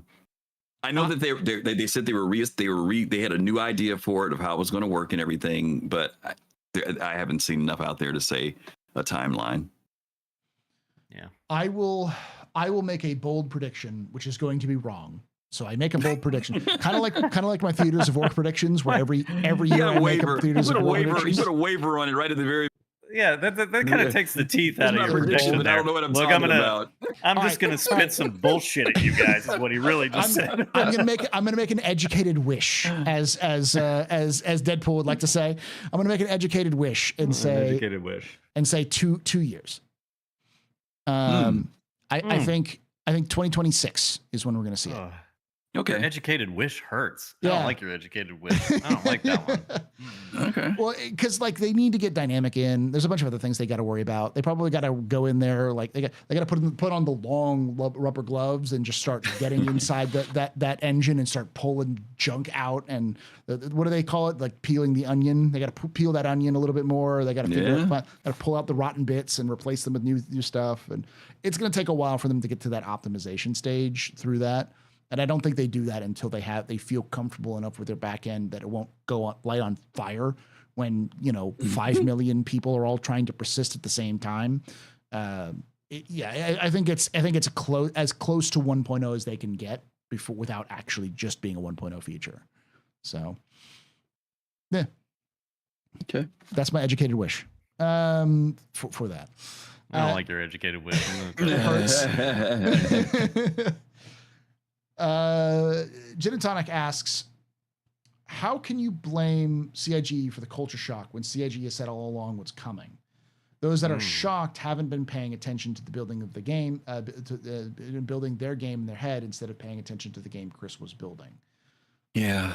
My counter to that, as I will say real quick, is CIG could have said no. They could have said, no, we're not looking at that right now. We may reevaluate in the future. They rarely said no. Almost every time someone came up with a crazy fucking idea of what this game would be, Chris would say, we'll look into it, or maybe. So he never shut down the conversation. Partially because I'm sure just him. It's everyone. Yeah, everyone in the team was doing that. And because they were very afraid. Sometimes they did. Like, that's one of the things I loved about Todd Pappy is that they'll ask a question, Todd Pappy will just say no. And I'm just like, thank you. Oh God. Because it felt like it was this aimless, there was no like vision. It was just whatever people came up with, Chris would say yes, because for whatever reason. We all knew that Chris had a vision, but there was like, I could tell you because every time people like myself or Griffin or Nightcob would say, this is what the game that is going to happen, you would have 15 different people arguing 15 different things about what the game will be, rather than, based off of a statement Chris made, 6 years ago at a Bar Citizen in China. Like, people will hang on to everything and anything they say as a this is going to be the thing. And they never peeled back that, because they wanted to keep the optimism. They wanted to keep the hope alive, rather than being like, hey, this is what we're planning. Anything that's beyond this is, stuff we might do, but we're not looking at it right now. They very rarely said that. They sometimes said it, but not enough to actually really sink into the fact that, to the community, like, not everything you want is going to happen, Well, and it led to that. They not only that, yeah. Well, not only that, but they countered it on God knows how many occasions. Guys, think about if you've watched SCL. Yeah. Think about how many times Jared has had to, I'm going to coin a phrase right now, Jared explain. The only constant in game development is change. And then think about how many times development team members have gotten asked questions and the answers have revolved around statements like, well, we could do that. Well, we're thinking about doing it. Well, like, that would be a good idea. And these are things that we have in mind, or they're all soft vagaries, or at least they're consistently soft vagaries of the idea of like, hey, these are good ideas. We could incorporate them. Rare is the day that one of the developers on that show in a public forum, including Jared himself, is going to say, yeah, that's not happening. Or, yeah, that is exactly the plan, and we're sticking to that plan. Say the ball. Yeah. Yeah, exactly. Like, bottom line has been like, so even in the sense of like, well, they've written us the ideas for, the last 10 years of exactly what's coming. Yeah, I agree. They've messaged to some degree the direction that the game is going. Yeah, but rare is the day. And to be clear, Jen, I know you just wrote there and they did that on Friday. We all, that's what we were saying. We like that they're doing it now. Like we know they're doing it now. Yes. But they did this. This is a problem of their own making. They've created their own monster. Yeah. That's the I promise you go back and watch the SCLs for the last 6 years. They're very rarely doing that's not going to be a fucking thing game. Like, I promise. Like, I've watched plenty of SCLs to know that they spin a lot of vagaries, or they do a lot of soft answers, what I would call them. Where it's like we could do that. We're thinking about that, blah, blah, blah, blah, blah. And very rare is the day where they're just like, yeah, no, that's not something we're reaching for, or they'll do the really soft, we'll think about doing that in the future, but for now it's going to be this. But, that leaves that open-ended for people to theory craft of like, oh, the game's going to be potentially something that I would like later based on the fact that they want to do that in the future. And it's like, that's not, they said they'd think about it. And that's not like a technical agreement to this thing that's coming in the future. And again, I'll stand by what I said earlier, Jen. Like, unless they do it in the game, like I said, your engagement on everything else is just words. Like, you show your player base what your actions are and which way the game is heading by what you do in the game. And if you don't do it in the game, before I hand it over to you, Griffin, on this one, the one thing I will also add to this is I'm glad that they're doing this now, that they're saying no. But at the same time, sorry, someone said something earlier about something, and I wanted to make sure. Someone was saying that people filter out such conditions and move for service. We all know this. How many times have they said something and we've all said that people can take it as a promise? Jared said, we're shooting for 4.0 release in summer. What did people hear? They heard 4.0 is coming out in June. Yep. They didn't hear the conditional statement. They heard 4.0 is coming out in June, even though CIG summer isn't until August. Like that's their patch. Their quarter 3 patch is August, and that's the summer patch, not the Q2 patch. So it's like we know people do this. They've known people do this for years, and they didn't change their language. And I think it's because they were afraid. They were afraid of losing funding, because if people became realistic about what the game was going to be, that they would just step away rather than embrace it. So, and that's their fault. You know? Griffin, you were saying? No, just real quick, just some quick examples. Last year, during CitizenCon, we did a show, and we talked about the F8. Remember all the rage that went out with the F8. And as part of doing the research on that, I went back and looked. There were at least 4 or 5 times on either in what do they call it? ATV, some other conversations, where Ben Lesnick talked about putting the F8 out on sale before Squadron came out. It wasn't a foreign thing. He said they had several conversations about that possibly happening.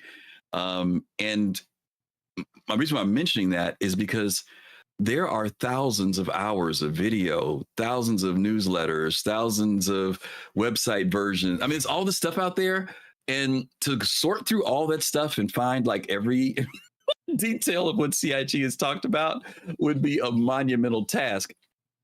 So it's difficult to do the research to find out always what has been said by CIG. Sometimes you can. Some of it is lost in little tidbits. Sometimes it's an inference that Chris made back in the tent for the chairman days.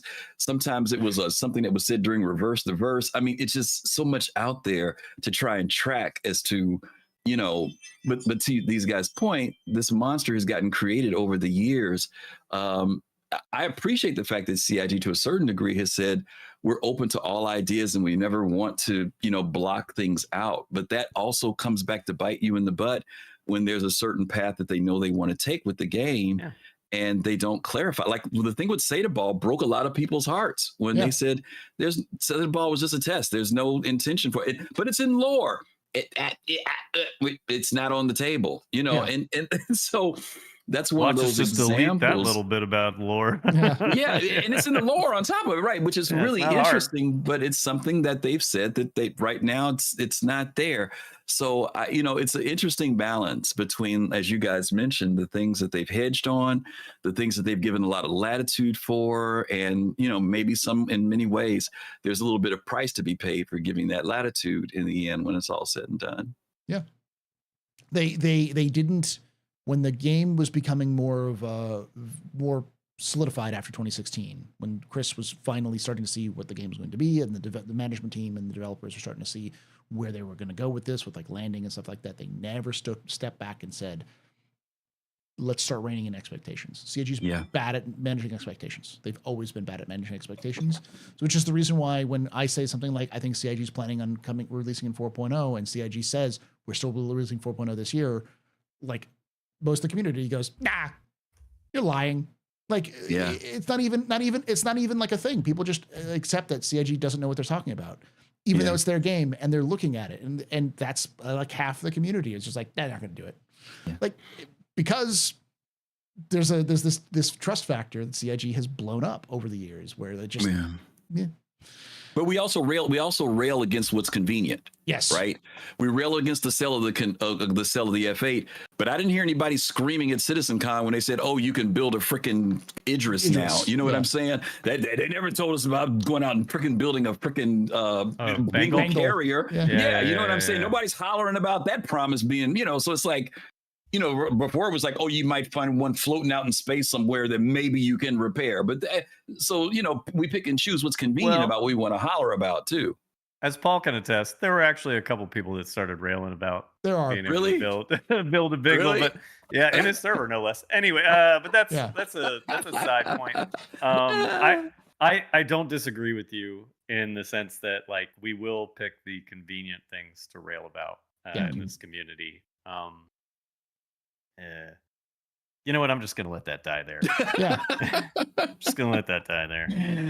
Yeah, we got more questions, right? Yes. Yeah, we got more questions. We got more questions.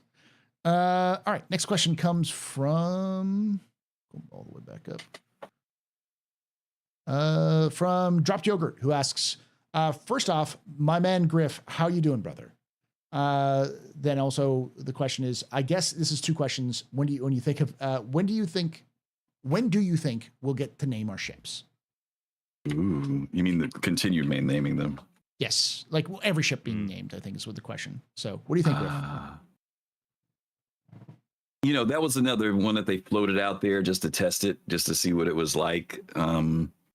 Obviously by 1.0, obviously by then, I think that's going to be a common feature. And it's under great demand. I mean, you don't hear people holler too much, but people love the idea of customizing their ship, whether it's with a paint or their name, making something their own. So it would be a great boon anytime they introduce that now. They're going to introduce it somewhere between 4.0 and 1.0. That's all I can say. I don't know when, but it'll happen before we get to 1.0, because I think that individualizing ships thing is a big thing for folks. They really like that my ship is named after this, or it's this color and stuff like that. Nightcap? I'm just gonna copy Griffin on that Say one. 1.0. Just put that in the category. I'm sorry, guys. It's in the category of who the fuck cares for me. I care, Nightcap. I care. Well, I do care, but I also think that it's one of those. You kind of highlight this point pretty well, which is that is it important for playing Star Citizen?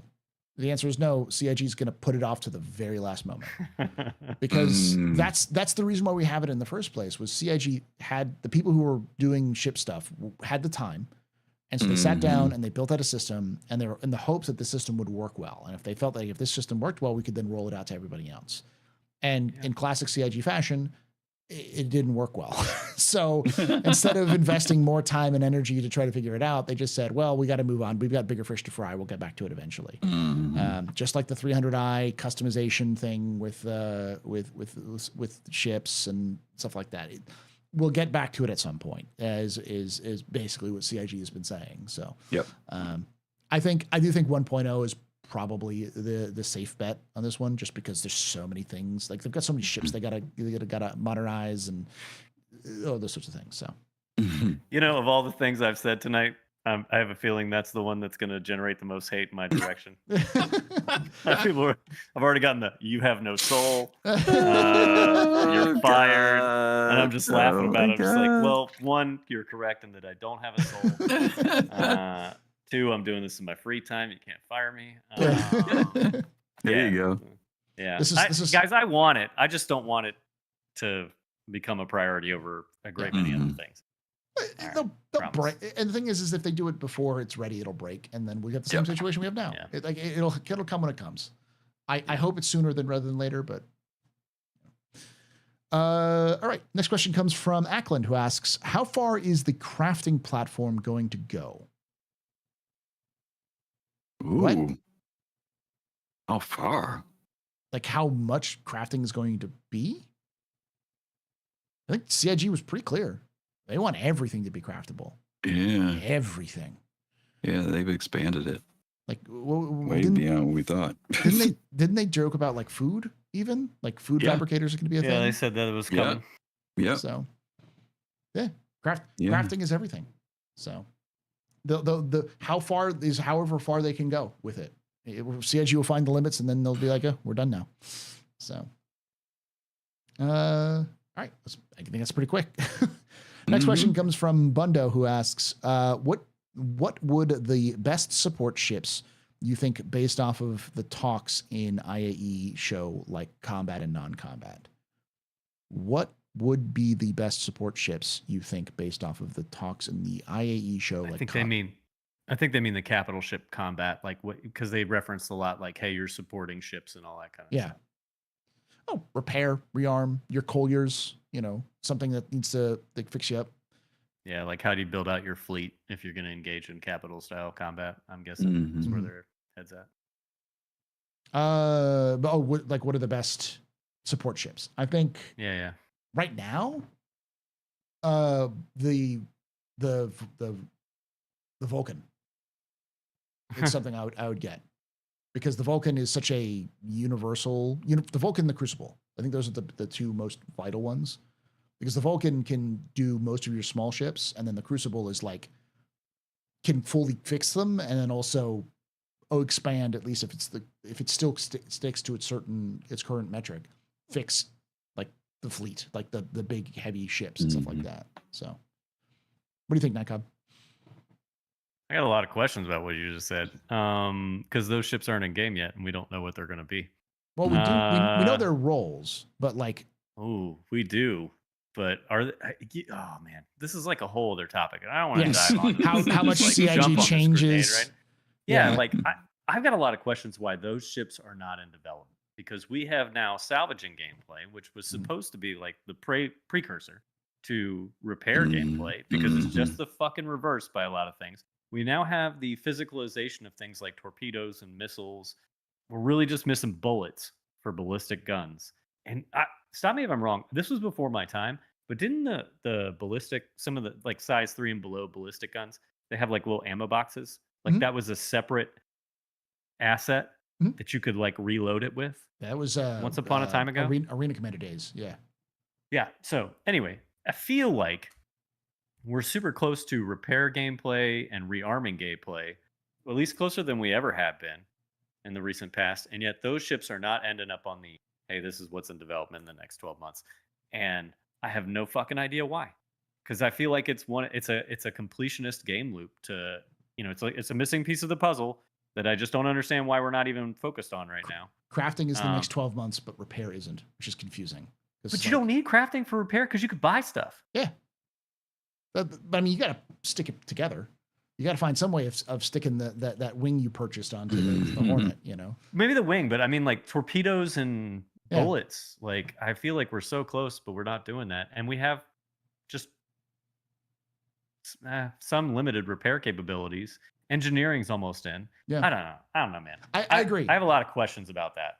That's the thing that's confusing me as well, which is like, why do they have all these emphasis on like base building and crafting, but like, why can't we just, I don't know, have a bullet, flak, different management sizes? Because it's clear, like in Squadron 42, they have some of those aspects in there, even if they're faked. But I'm knowing CIG, it's probably not faked. It's probably the system they're going to use in Star Citizen. But it's like, why can you reload your turret in a Javelin in Squadron 42, but I can't do the same thing for my Hammerhead in the verse? Like, where is that coming from? So, Griffin, what do you think? What do you think is the best support ships for? You named the ones that I think are always a good part of a decent sized fleet. Them being there. I've also thought about the logistic side, and then the ships like the Terrapin, if you're doing any type of scouting or intelligence, things like that would probably be helpful. I mean, the combat ships, if you're talking about what goes along with a fleet or escort, that could be tough because it depends on what the mission objective is, I think. But I think the ones you named are ones that you should at least consider having with the fleet that's moving out.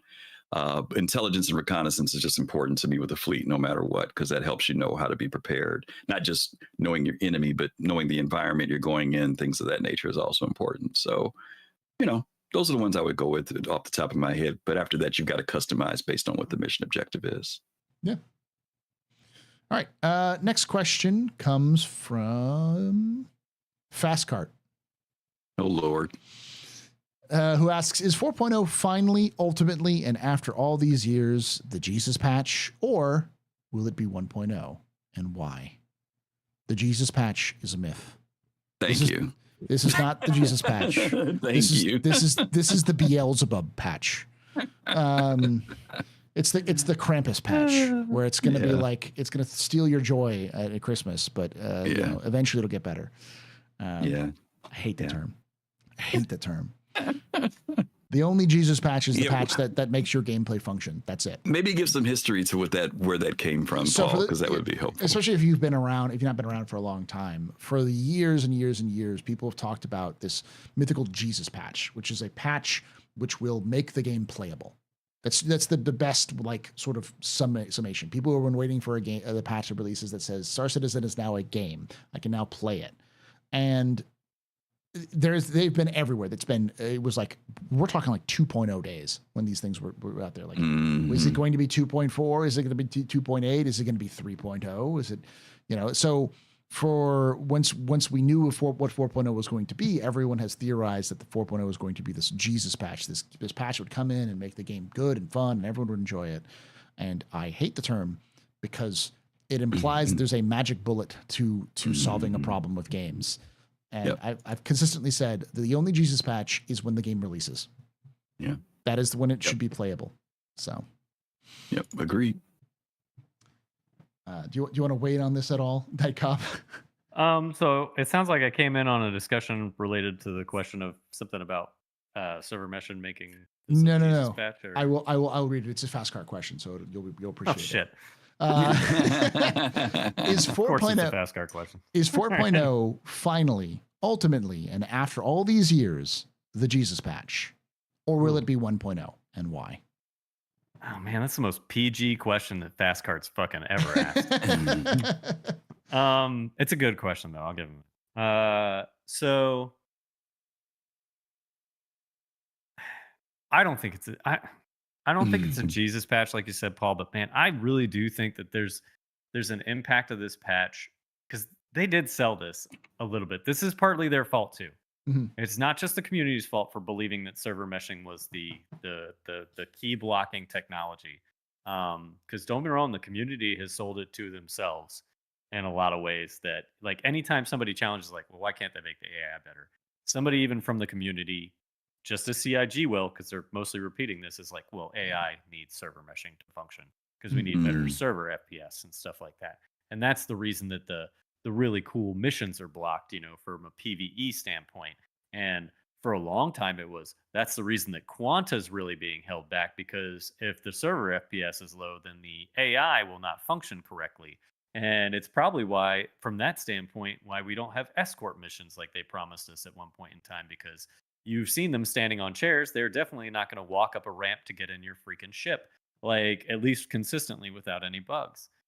So you can start drawing a lot of correlation, at least in some regards, to this only gets better once server meshing is in, and then that unlocks other gameplay elements. For a long time, a lot of us thought that was economy or Quanta related missions / economic support, things like escort missions, shit like that. The Genesis Starliner. I'm just saying, for a long time, we have held server meshing as like a critical blocker to a lot of gameplay and development. And I think it is fair to say that if the next year doesn't prove that that was indeed true, there's going to be, some sore feelings and some, pointing of fingers. And I think they may have earned that a little bit, because they have at least fostered that idea too. I worry the new thing that they're shifting to now that server meshing is kind of almost out the door is like, well, this will get better once crafting. Yeah. Crafting is our new blocker. I worry that that's the new party line. I would be okay with crafting being the new blocker, because at least that's a gameplay. At least I can like tangibly touch crafting. I don't know. You can't touch server meshing. You can't like play server meshing. You can play crafting, but but I don't like the idea. And crafting's not new tech. Crafting's not new tech. Plenty of other games have done crafting. So it's kind of one of those things, like, it's like, okay, well, if that's the next hurdle, that's fine. You could fake it tomorrow if they wanted to. Like, it's not impossible. It's just, put it in a room, close the door, have some smoke and mirrors, and then presto change, thing appears. It's not like a rocket science. So yeah. You okay? Yeah, I'm good. Yeah. Okay. Yeah. Sorry. I got a new beer. I use the head. I'm like, everything's good. All right. Next question comes from Ackland. Speaking of crafting, how far out is crafting after 4.0?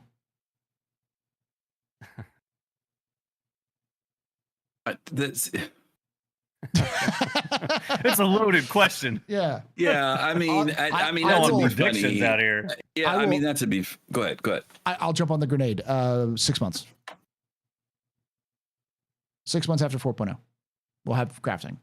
It's Holy not shit, Paul. Yeah. Like, what's going on today, man? I agree. I don't think we're going to see everything craftable. I think what they'll do is they'll make like guns and magazines, like weapon magazines, to be craftable, armor to be craftable, and that kind of stuff. Basic stuff. Okay, well, hold on. What are you talking about? You're talking about limited crafting in 6 months. You're not talking about like not the full blown thing. No. Yeah. Like they'll have some sort of fabricator in game that you can either purchase or you can like find on a ship or something like that. Well, technically, we already have that. Yeah, to some limited extent. Yeah. Like we already have like. That's why I don't think it's going to be too difficult for them to do, because they already do that with the salvage ships. So, let me ask you this, Paul. If I change it to, if I make it more specific, if I say how long until crafting with the, as shown in Citizen Con, items and gear with bonuses based on materials used, quality materials used. How long till that? probably not until closer to 1.0, probably 2 years, 2 to 3 years. Okay, that's a more reasonable. Yeah, I'm with you. I mean, because like, go ahead, Griff. Yeah, I agree. I was going to say, I don't know what this window is between 4.0 and 1.0, right? Like, what time frame are we talking about? I mean, some people may think that's a 2-year, 3-year period, 1-year period, whatever. I think that all the stuff we're talking about is built into, I think all of it's built into 4.0 point whatever at some point. Crafting, like you said, Nightcob could, that's not a big deal. What has to happen is what fabricates. What are they going to introduce into the game to allow people to craft? The Vulture does a little bit of thing that it does, and the Reclaimer does that little bit of thing. But you need to have something that comes into the game that starts to build on all of these resources that CIG is about to unleash. Because trade is one aspect, just moving stuff from one location to another. But if crafting comes in, then that whole aspect of trade blows up in a big way, because players there's going to be demand.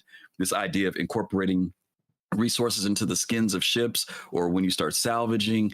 So all of that stuff's got to kind of mature and move forward a little bit. But even with those resources in there, what are you using to build stuff? I don't care if it's a chair or a torpedo. What is out there in the game that we'll have in our hands that fabricates? And we haven't seen that yet. We saw the demonstrations for the base building, but we don't have anything to fabricate yet. So whenever they introduce that, that's when it blows up for me. Yeah, I think we get a limited base building within 6 to 9 months, and with that comes limited crafting, small crafting, small fabrication. Yeah. So armor, weapons, and they may have tiers. Maybe have tiers with different things, but like we're talking like not like legendary stuff. Your camera just went out, Nightcob, by the way. Yeah, somebody's internet was acting weird. Okay. We lost him for a second. Okay. But yeah, I think we have limited stuff like that, but we'll see. Nightcob going offline is how we all know that World War III started. Fuzzy screen and it disappears, right? I called in. Because I don't think this is like too optimistic, because it's like CIG, that was the point of Citizen Con. Like the two things that they were like very clear on was crafting and base building, and like monster hunting is in 12 to 18 months. Like that was specific, those things. And I think the basic base building they showed was it's like it's missing steps, but it's already there. They just got to work out the steps and some of the details. And it's not something that's, and again, crafting and base building isn't new. It's been around for a very long time. There we go. We're back. Yep. Yeah, there he is. Sorry, I did something silly. My bad. The joke we said was this is how we know World War III started, because Nightcob just disappeared. No, I'll sit right here. This is what you'll see when World War III starts and I'm at home. That face. Yeah, that we'll see them tear it out slowly. It's CIG will do the CIG thing and say we didn't fail. We got everything. We got these things in within 12 to 18 months, and not everything you want. It's never going to be the thing you think it is. It's never going to be as fun as you think it is, but it'll be out. So. Next question. Monstratus asks, after we get everything for 4.0 and possibly Nyx, do you think we'll get Castra soon after? Yeah. But define soon. Yeah, that's what I mean. Yeah, what's soon? Do you mean y'all asking a lot of when questions today? Like, did you guys just like come from an SCL episode? Like, what happened here? So Jared's not been nice about it, so we're just coming to you guys. there are three soons that I work off of. There's soon, as in everyone is talking soon. There is solo soon. So multi soon, solo soon, and CIG soon. Multi soon is where like Jared and Thorben, I can't remember his Thorsten. God, he's my hero, by the way. Thorsten and Elliot and all of them are talking about it. That's soon. That's like within 2 weeks to like 3 months. Like when they don't shut up about something, it means that they're actively working on it and it's like in development and in a stage of testing and stuff like that. There's the solo soon where, one developer comes up who's in charge of this one thing and they're the only person who ever talks about it. And that means like 9 months to a year, maybe longer. It's like, cause it's like one person is talking about it and maybe 3 other people at CIG actually know about it and everybody else is just waiting for them to show them what they did. And then there's the CIG soon where like they vaguely gesture towards something once in a monthly report or in an SCL, and then they haven't talked about it. They won't talk about it again for 9 months. The Banu Merchantman is CIG soon. But base building is multi soon. Same with creature hunting is multi soon. And something like crafting is more like solo soon, where like you have one or maybe 2 developers actually talking about it, but most of them aren't really dealing with it.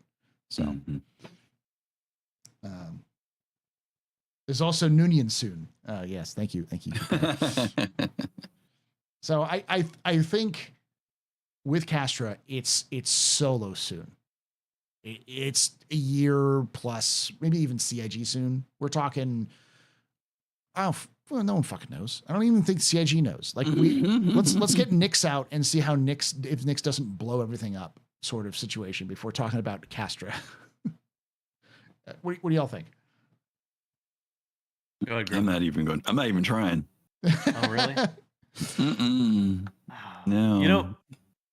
Once upon a time ago, Paul, I did my own Star Citizen predictions that is pinned in a couple of chats in Discord servers and stuff like that. And you and I were right about 318.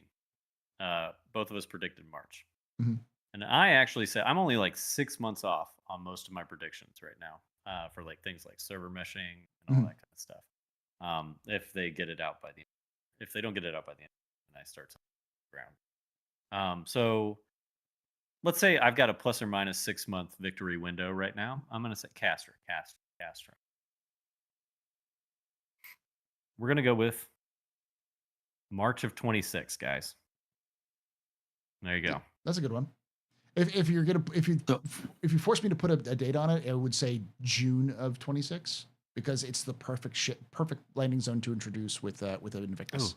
Oh yeah, well yeah. Well, so that's technically May. May. So how about you know what? I like your thought. Let's both go with because last time you and I both predicted the same month. Yeah, it was golden. Let's go with May of 26. May of 26. Yeah, there you go. It may be a little sooner than that, but it'll be out that Q2 patch. No, that's where he and I defer. It's not going to be any fucking sooner than that.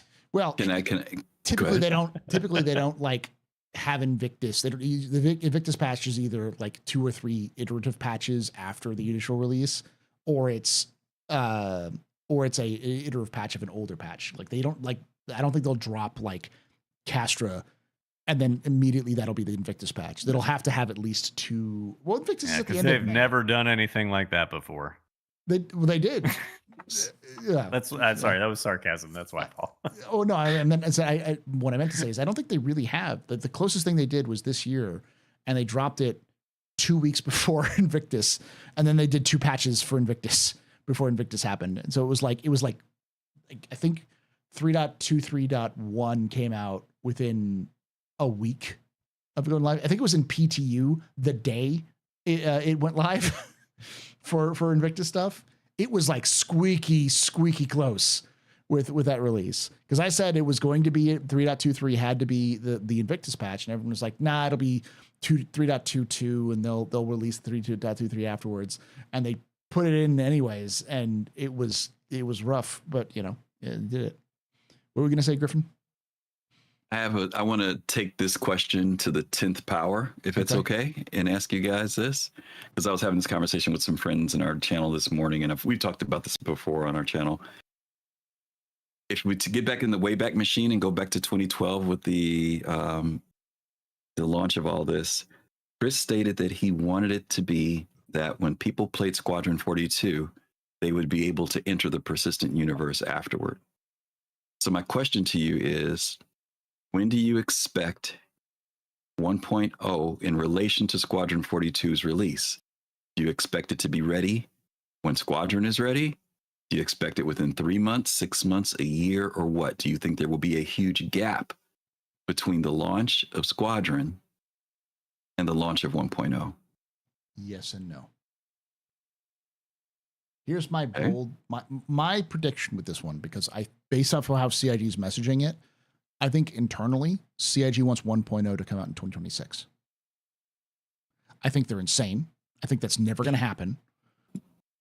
But they want 4.0 or 4.0. They want 1.0 to come out at the same time as Squadron, or as close as possible to Squadron.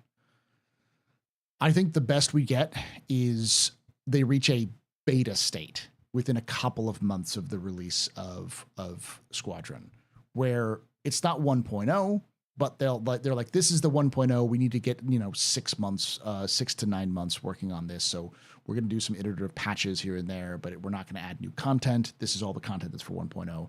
Come test it, and then one of these patches will just say we're good, and we'll go, and that will be sort of like a year without a patch, but it'll all be like improvements. It'll basically be released a soft launch, as it will, but they can still technically roll back if they need to.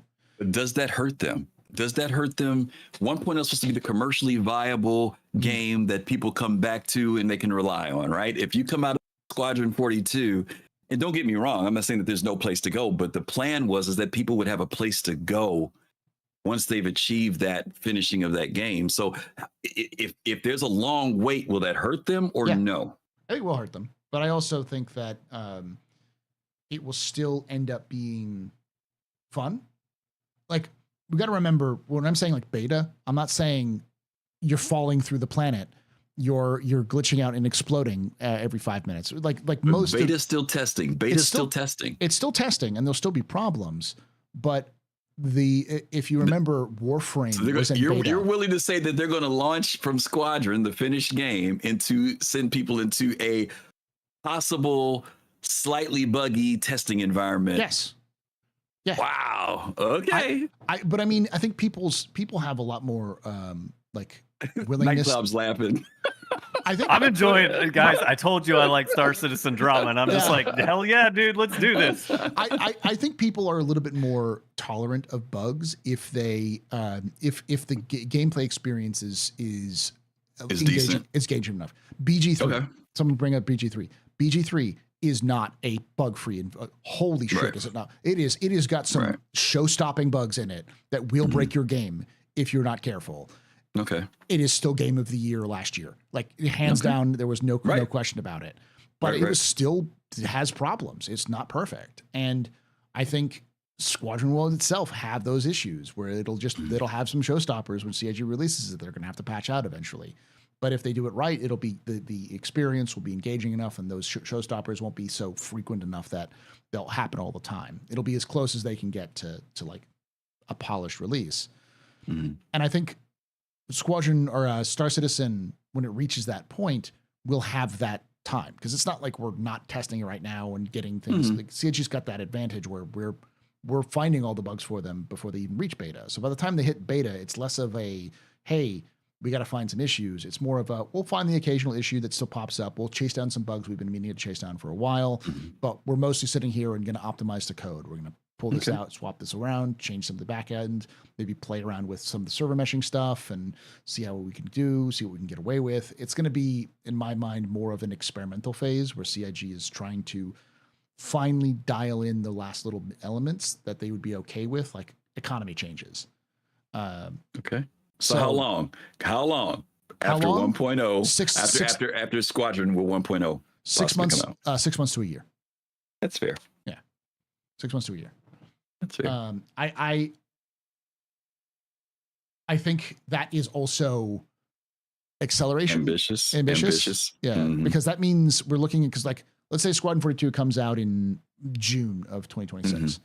That means 1.0 would be either at the end of 2026 or the middle of 2027. And that is very fast. For everything they have to do, we'd have to see the acceleration. We would absolutely have to see CIG next year hit the gas pedal and not stop. If they can't do that, and they have proven that they cannot do that up until recently, they have to prove that they can hit that gas pedal and go. Okay. If they can't, I don't see it happening, but they have to hit that. Next year is big. I think we all agreed on that one. Like next year is the they gotta show. They gotta show up and not be like, oh well, this is technically we still need to do this or that. It's like, no, you block or gone, go. You know. Fair enough. Will Squadron 42 be better or worse than Cyberpunk 2077? What's a better game? Assassin's Creed Valhalla or Super Mario Brothers? Both of them are fantasy. Have fantasy elements. Get him, Paul. Get him. What? It's a stupid comparison. I'm done with it. Let's go. Go. Oh god. Like shit. Or a better example of this would be like, what's better, The Witcher 3 or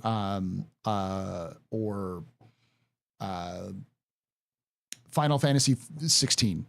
If you were a hot dog, would you eat yourself? Yeah. It's a simple question, Norm. All right. Yeah, Last of Us or Witcher 3, you know.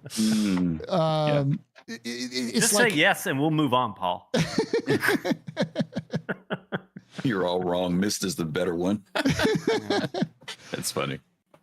I in terms of, if you're at if the spirit is which will have a better release, will Squadron 42 have a better release than Cyberpunk 2077?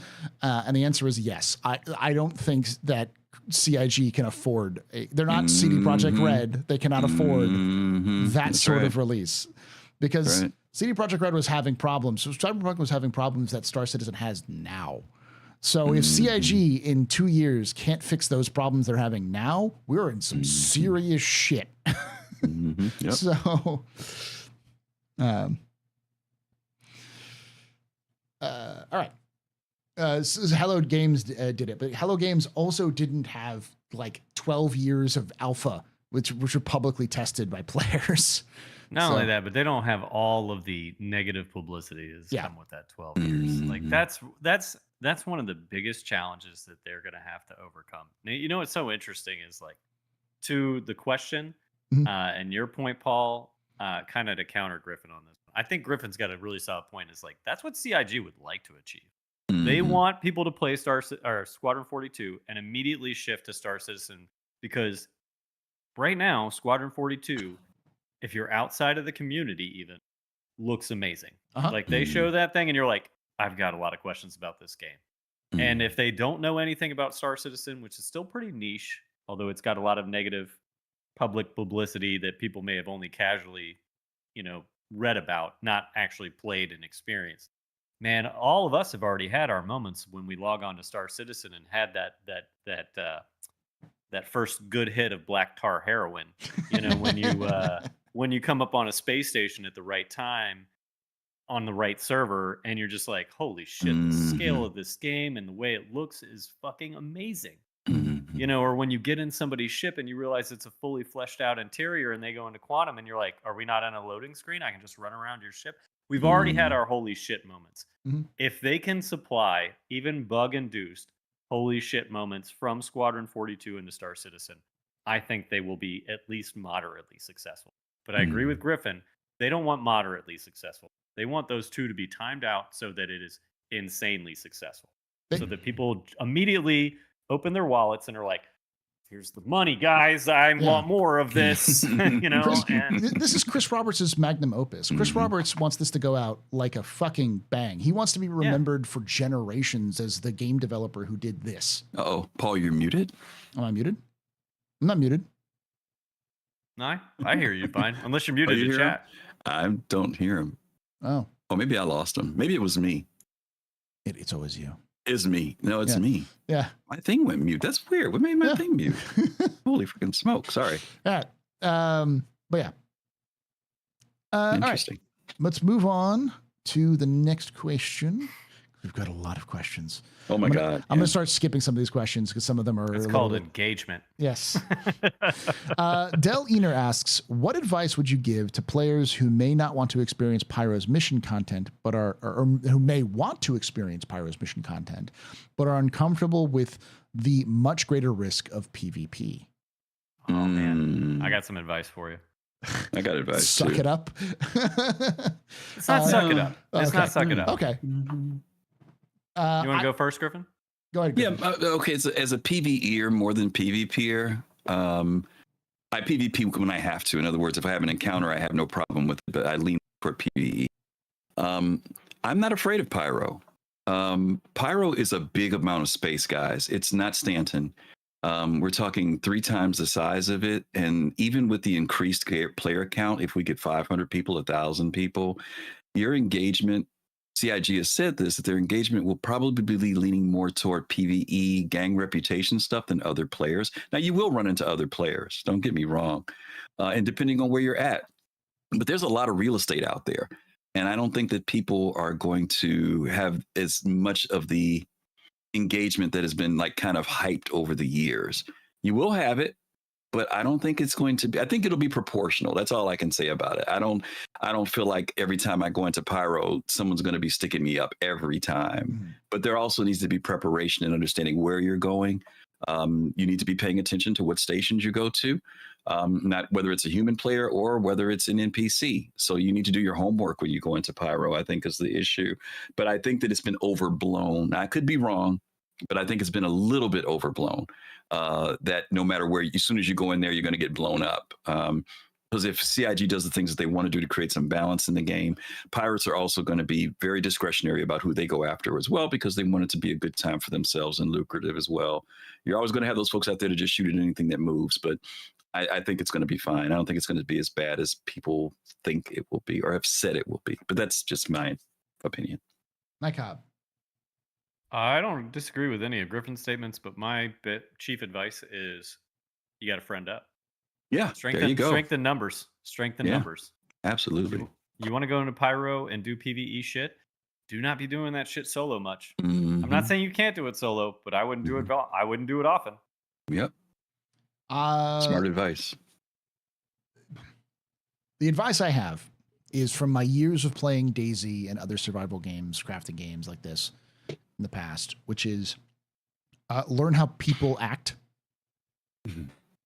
Because if you recognize someone's a player, you can figure out what they are based off of how they react to seeing you. So if you learn how people react around other people when playing the game, you can learn their defensive mechanisms. You can learn some things pretty quickly. Like loitering is often a sign of somebody's going to attack you, because they're trying to figure out who you are and how many people are around you. They're pausing to see, can I get away with it if I pull this trigger? But they're hesitating for a moment because they're trying to analyze the situation to figure out, should I pull the trigger or not? And having good planning, knowing what you're doing, things like don't jump in a straight line, jump around a little bit more. And the easiest answer is, if you're nervous, friend up. Yeah. Just get some friends. Because someone who is solo is going to look at you, and if you're a group of 3 or 4 people, they're going to go, maybe not, maybe not. And if they're in a group of 2 or 3 people and you have a group of 6, they might go, I don't want to catch that smoke. Let's find somebody else, because they're going to be preying on people who are easier to take down. They don't want to have to deal with the beat down. If you can lash out enough to hit them, to hurt them, they will lose money, because the economy in 4.0 is like that. You know, you're gonna take Polaris's repair costs are bad now. Ooh, Lord, in 4.0, welcome to bankruptcy city. You know, population you know, it's you have to learn how to be around these areas. But I'd really hope for people who are PvE focused to try it. Don't just be too afraid to do it, not do it. Try it, because as long as you try it with some caution, I have found in my experience as somebody who was a lifelong sort of casual gamer, that the thrill of knowing at any point you can get attacked, it sits in the back of your brain. It makes the game fun. It makes the game more enticing. And if you're willing to take that risk, then you become a little bit better in terms of, like, it's almost like a drug in some cases, because it does hit that like you get the fight or flight reflexes that hit you, and that adrenaline hits you, and and especially in intense situations.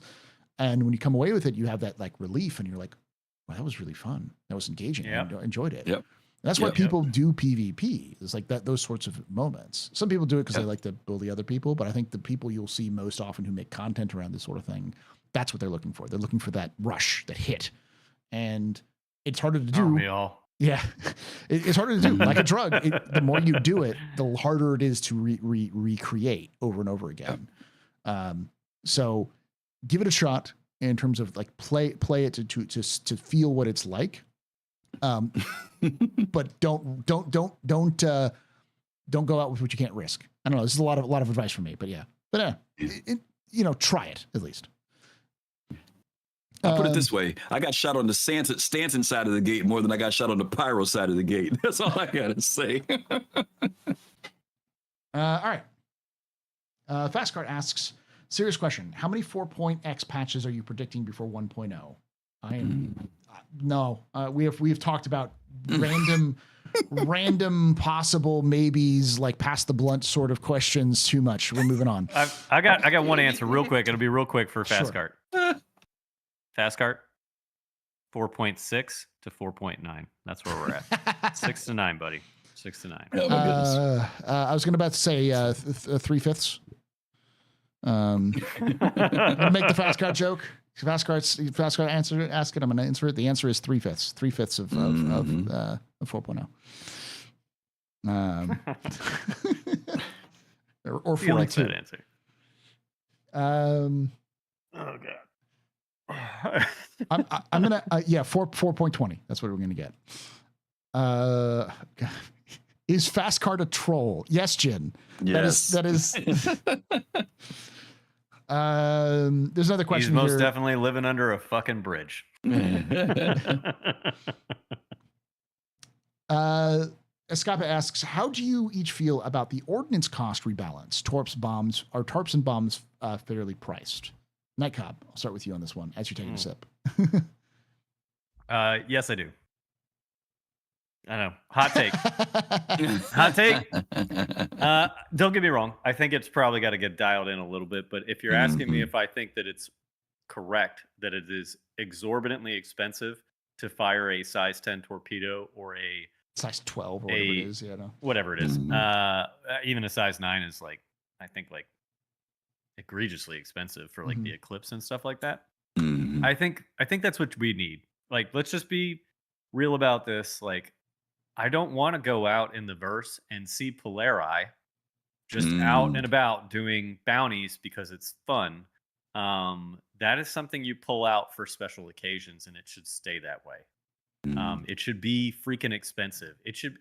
You know what the problem of this all is, though, is it's like part of me is like, okay, good, they're ripping the Band-Aid off. They're getting used to the fact that That kind of gameplay is expensive, and it should be expensive.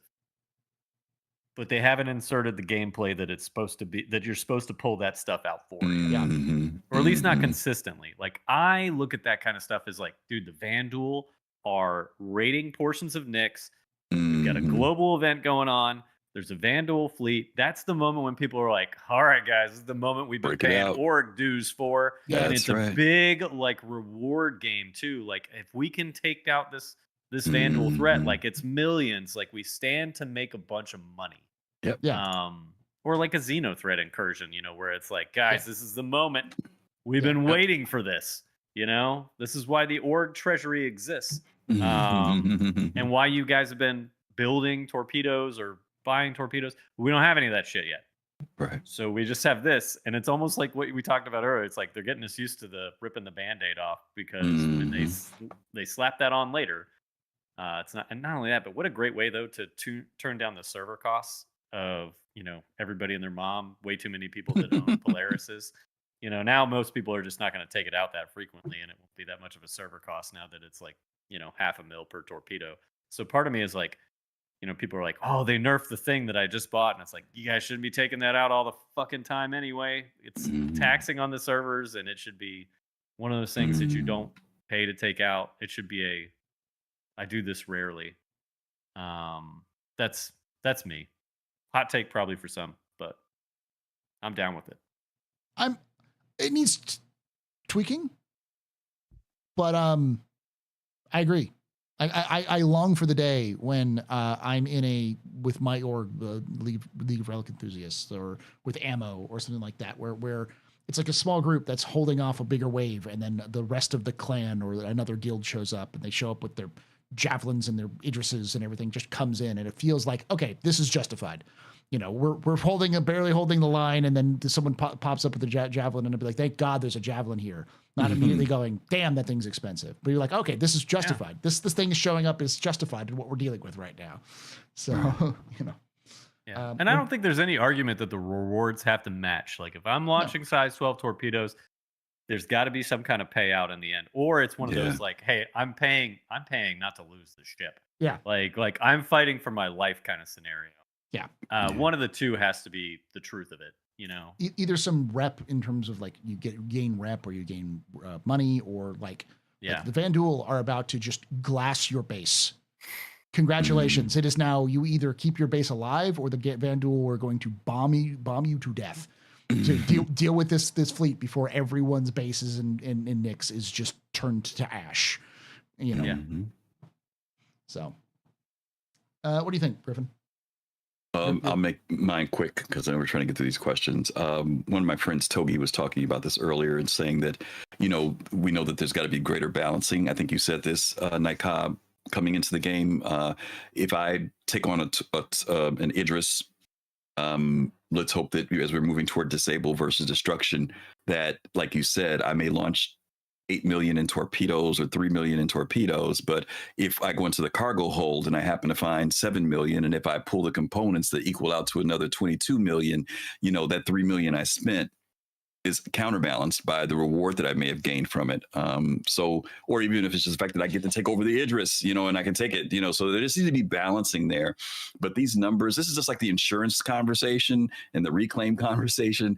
We knew this stuff was coming. The increases were coming.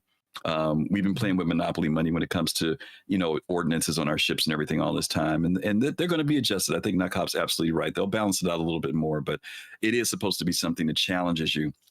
And besides that, you won't have that maniac pushing the fire button on your ship without you want to slap them across the head if they launch too many of your size 12s too quickly. Oh, man. So stand the fuck by for that game. I'm that idiot. I'm Did the you one. just fire one of my size 12 torpedoes? Yeah. Stand by to die, dude. I will be shooting you out of an airlock. Well, another great one is I don't think it's going to always be a bajillion dollars to fire a size 12, because there'll be a tier 1 size 12, which would be cheap, and there'll be a tier 5 size 12, which is like your fine china. Which you break out for almost the most ornate of guests. You break out for, because the classic. I'm remembering Firefly, Out of Gas, the episode Out of Gas, where like Mal gets Such a good show. He cheapens out and something breaks on the ship, and so now they don't have any gas, so they have to like that the whole drama is around Mal being cheap, and that's the kind of thing that we want to have in Star Citizen, or at least I do. Yeah. I'd love that in Star Citizen, is that sort of gameplay of balancing, like, well, do I repair this part now or hold on to it because I don't have enough money to fix it? Or there's an episode of Cowboy Bebop where they get missiles, and so they you want the struggle, and that's what's crazy. Yeah. A lot of people don't want the struggle, and that's what blows my mind too. I want the struggle too. I want to scrounge for money to engage in the gameplay that I want. Or that I dream of, like I want to earn the really cool shit.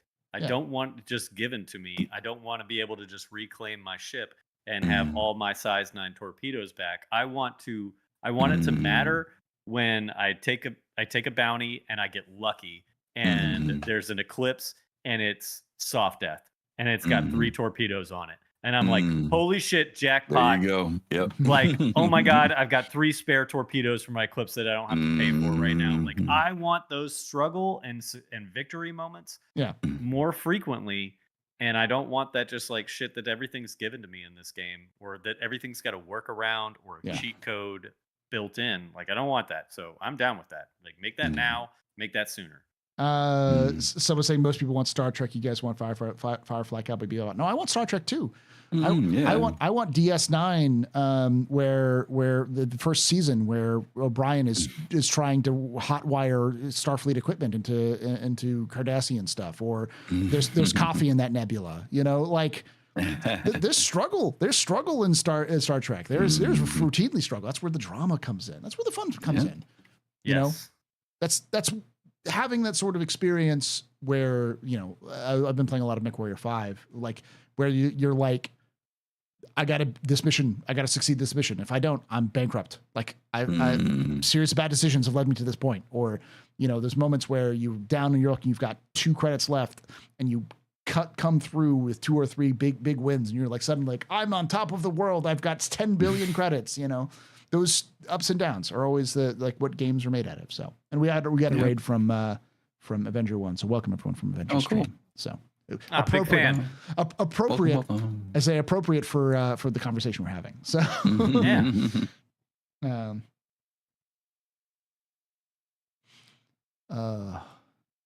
we better hit it up with a really solid next question then. Hold on. No pressure, Paul. Got to deal with somebody. Oh, fair enough. Sorry, deal with a regular agitator. So, once and for all, I'd given them a lot of leeway, and they decided to sit in here and start insulting people, calling. Goodness. So it's all right. You can find somewhere else to shit on. All right. Move on to the next question. Are NPCs the next major challenge for CIG? Oh man, NPC is an NPC AI. Yeah, are we blending that together? Yeah, I think so. Yeah. Well, I mean, we know that there's evidence, and we know that there's been factors with the way the server ticks and server times are that has a tremendous impact on how AI perform. But they need to work on that with the networking and get it optimized and get it better. Because when the game does play, when everybody here's experienced that, those days when the AI are on, they're on, Yeah. But it's not. There's less days of that and more days of it they're not on.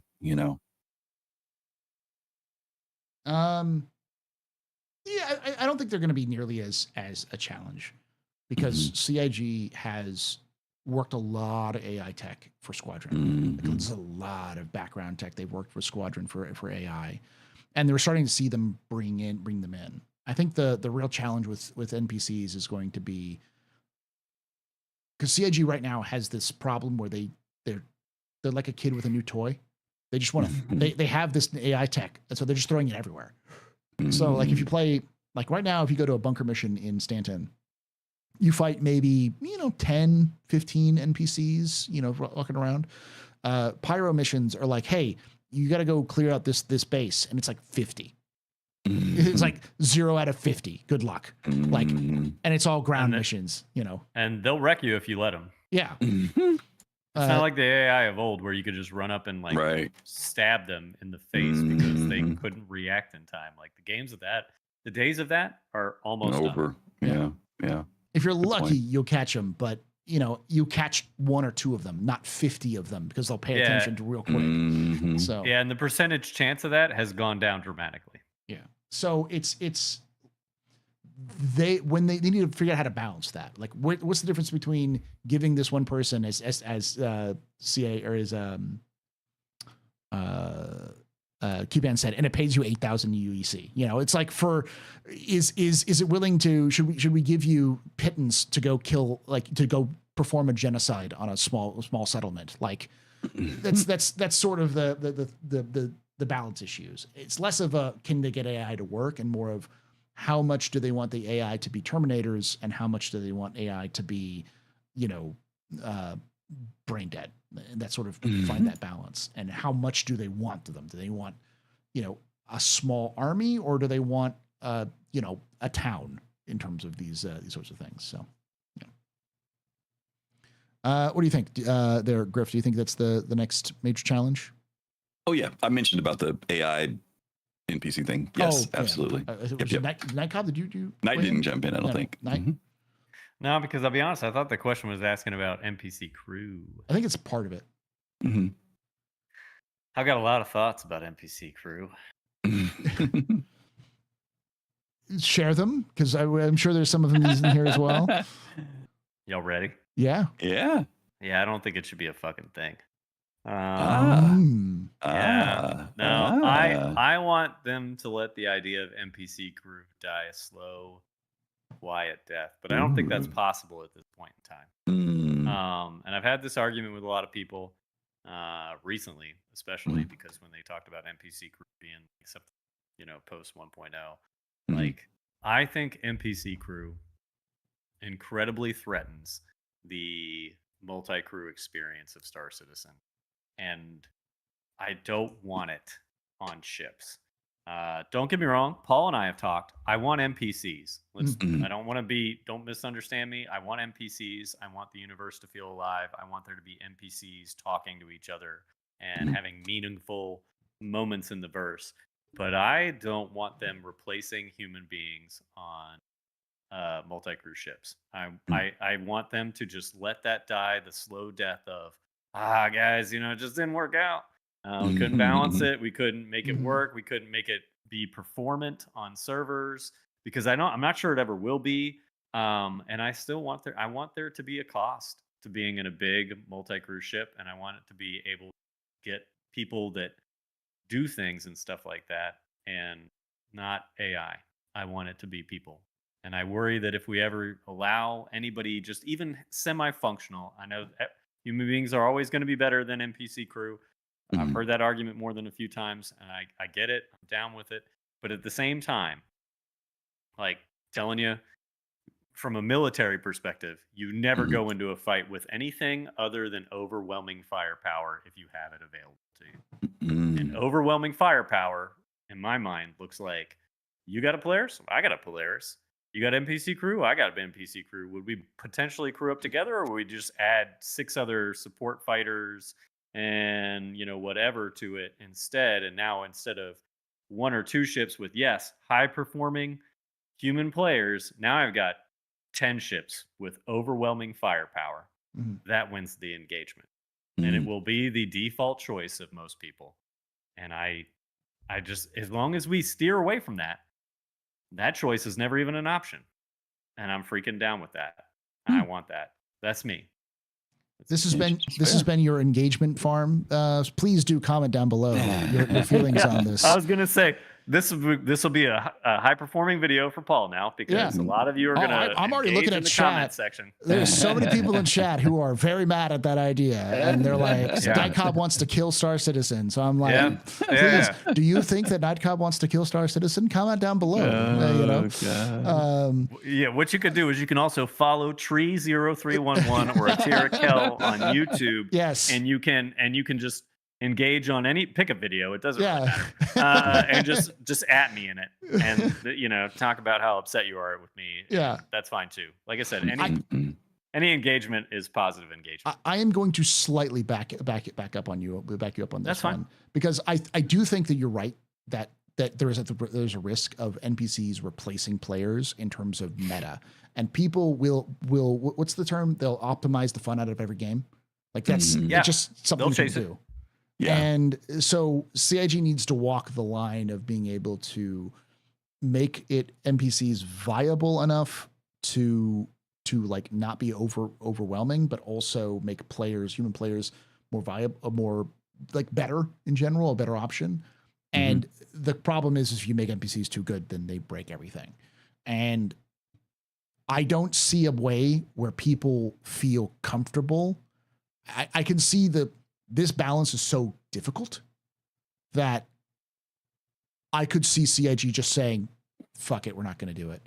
Because the problem is, and it's not that only solo players, someone said only solo players, only fighters and prospectors. No, there's solo hauling and lots of other things you can do. But the problem is that do you want NPC crew to be competent or to be a pain in the ass? Because the way you balance it is making NPC crew a pain in the ass, like a gigantic pain in the ass. Like you have to keep up their morale. You have to make sure that their toilets are unclogged. You have to make sure that they're getting paid enough. You have to like micromanaging, like babysitting. Do you want to babysit a bunch of NPCs all the time forever and make the interface system so clunky that it's basically useless outside of very simple orders? Because it's a balancing issue. It's a balancing issue about trying to manage, to not have this turn into Eve 2.0 in the sense of just everyone's in these gigantic fleets of these huge ships. So, and as a result, if you don't have that sort of giant pain in the ass gameplay to balance it out, which I think a lot of people won't want to do, because people who want to solo they're like somewhat larger ships, or almost, and I'm not even talking about capital ships. I'm talking about like your 890, 890 is a capital ship, but like your reclaimers, your Carracks, your ironclads, those sorts of things. I think a lot of those people find the idea of having multi-crew ships boring.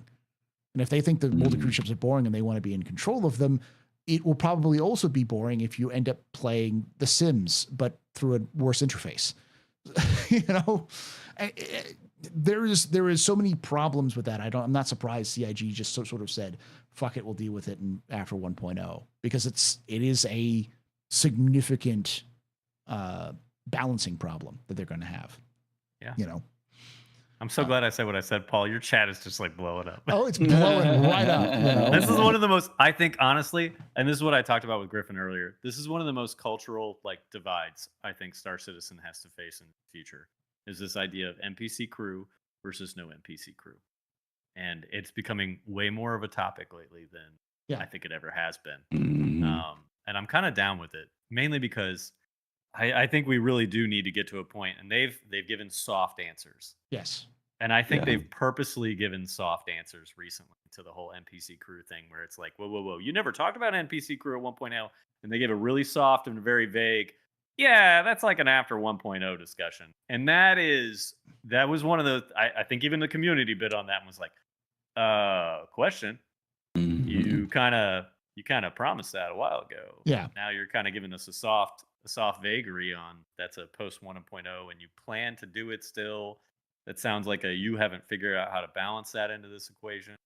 And I think even CIG can see a little bit of the writing on the wall of the challenge, because I totally agree with Paul. The challenge of balancing that is monumental. There is just no, we throw an NPC crew and it'll just work out.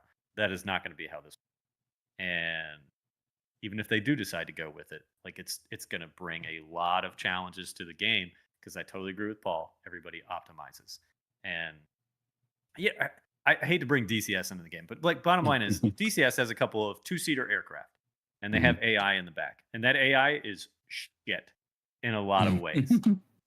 Jester, although capable in some that's what they call him, by the way, for the F-14 and the F-4.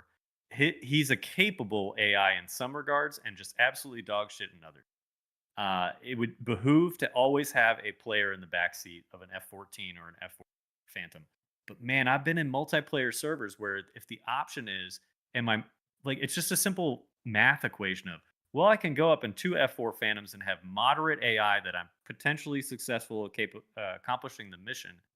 And I've got the loadout of not only one plane, but two. Mm-hmm. I can accomplish the objective with overwhelming firepower.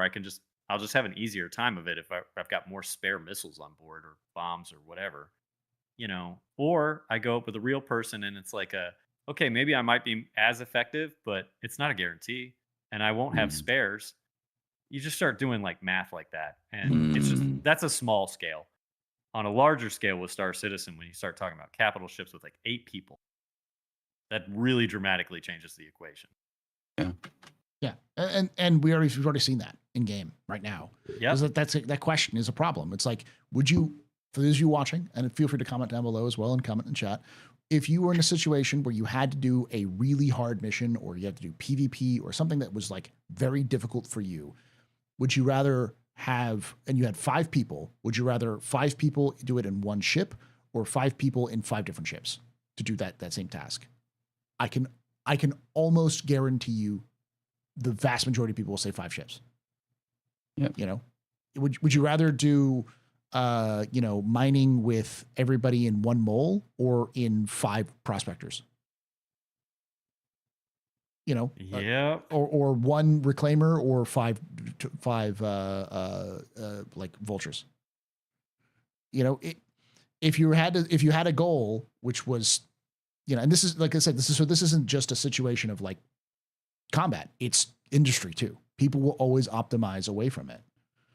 And most people think about this in terms of combat, but if people are optimizing NPC crews through non-combat, it just means that no one has to use, multi-crew as it meant. So, yeah. So yeah. All right, that was a good discussion, but I'm going to move on. I think from here on out, Chat's a lot just of blowing up with it, and it's like, well, we're moving on, guys. Yeah. Comment down below if I moved on too fast. I think a lot of this stuff is also a lot of these are going to be repeat. Don't questions. worry, the next question is about the Anvil Paladin and the Redeemer nerf. So don't worry. So stick around, guys. Yes. Question for Night Cobb: why do you hate the Anvil Paladin? I love it actually. Farquaadson, which is, I love the name, Farquaadson. It's like Farquaad, but Farquaad with arson. So okay. Farquaadson.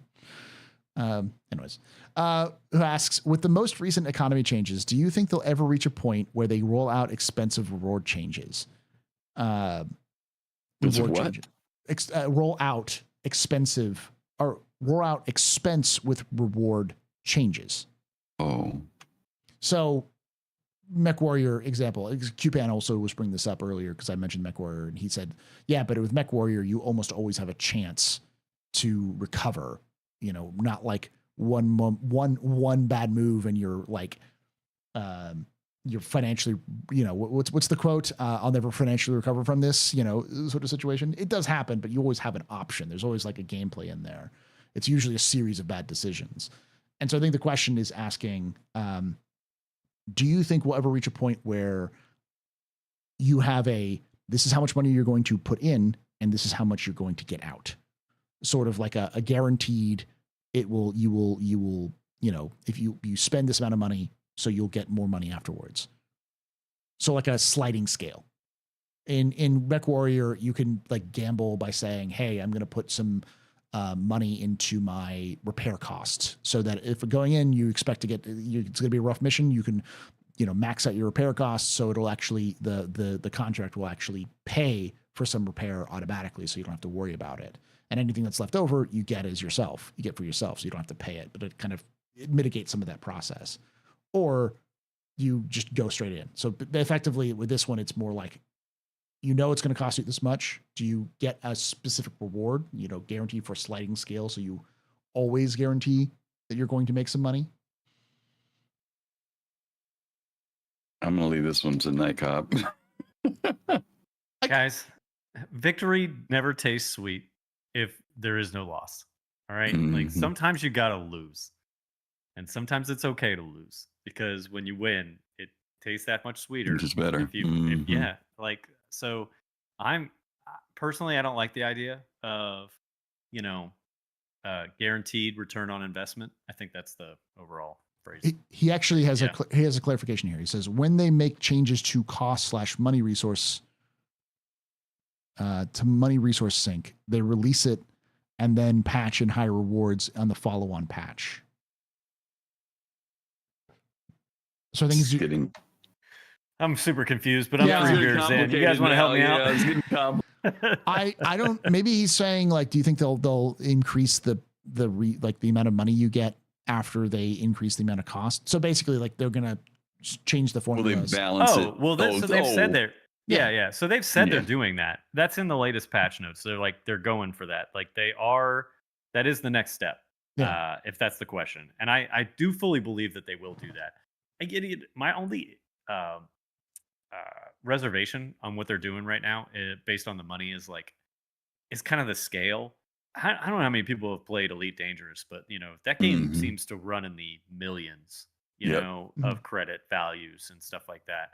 And when you have like a bank account that's just like this just incredible number of or amount of commas, for an overall value that just doesn't mean much to you anymore.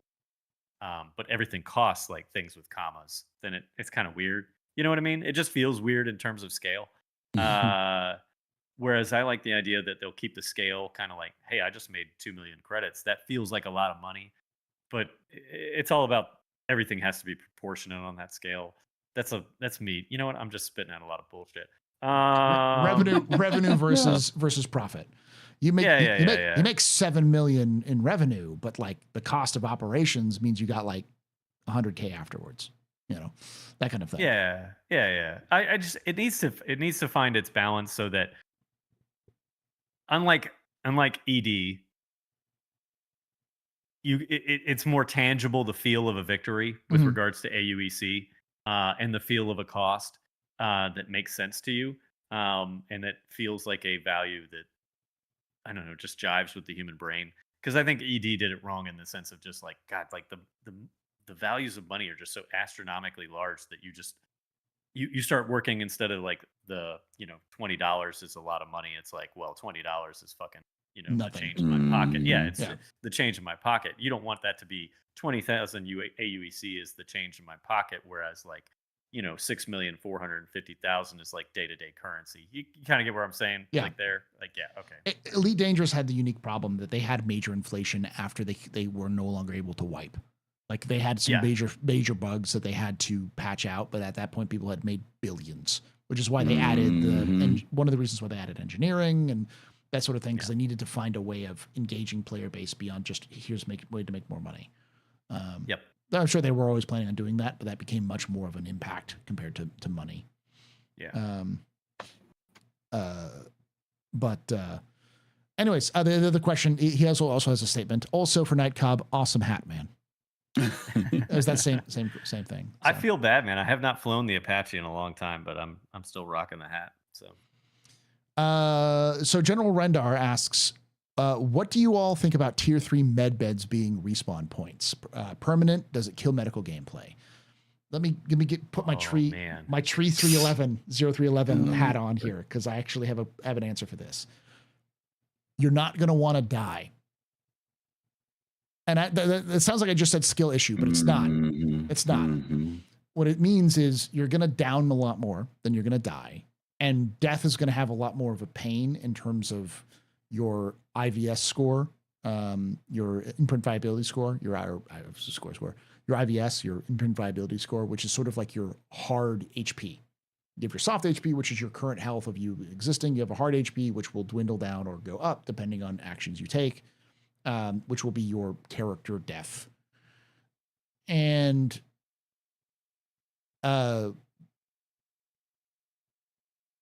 that action will mean that it'll be a lot better to just get rescued than it is to just do the backspace express. Yep. I'm sure there'll still be some of those, but that'll be a meta game sort of balance issue. And there'll be a lot more than just, hey, we're going to, I need to fight in this fight, or I'm down. I'm just going to backspace and go back and get stuff and come back in. I don't think that's the loop they want to do, because one of the other things that they've kind of hinted at with things, Tree will always say this, and I often say this, which is lore equals gameplay. A lot of the lore stories they tell are told through the perspective of the writers have been told by the developers what they're doing, and the writers have to make it justified in the game. They have to justify why this thing exists in game through story. And one of the ones they did when they brought Jumptown back, they did a story about this fixer.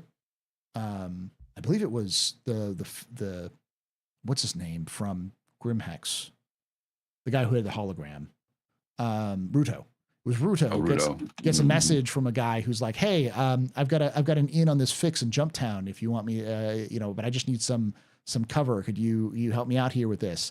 And he's like, "I don't do business with people who ghost themselves in the middle of an operation so they don't get caught." And he's just like, "Well, it was just a bad time, It was I was getting cornered, and it was my only way out was to end game so I could regen somewhere else." And he's like, "Oh, okay, all's fair in love and war." And then the chat stops, and then it's him, it's Rudo calling a bounty hunter and saying, "Here's where he's going to be." Basically, like, which was to me implying the sort of mechanics they're looking at are, you backspace a lot, you're going to lose a lot of reputation. Because you're seen as taking the coward's way out, or taking the, like, being more complicated. You're compromising because you're leaving evidence behind. So any sort of actions, or you're making things more complicated than they need to be too loud, or not loud enough, whatever. So I think there are going to be some actual tangible costs beyond just line go down, where other lines go down as well. Multiple lines go down if you decide to backspace rather than wait to get healed. But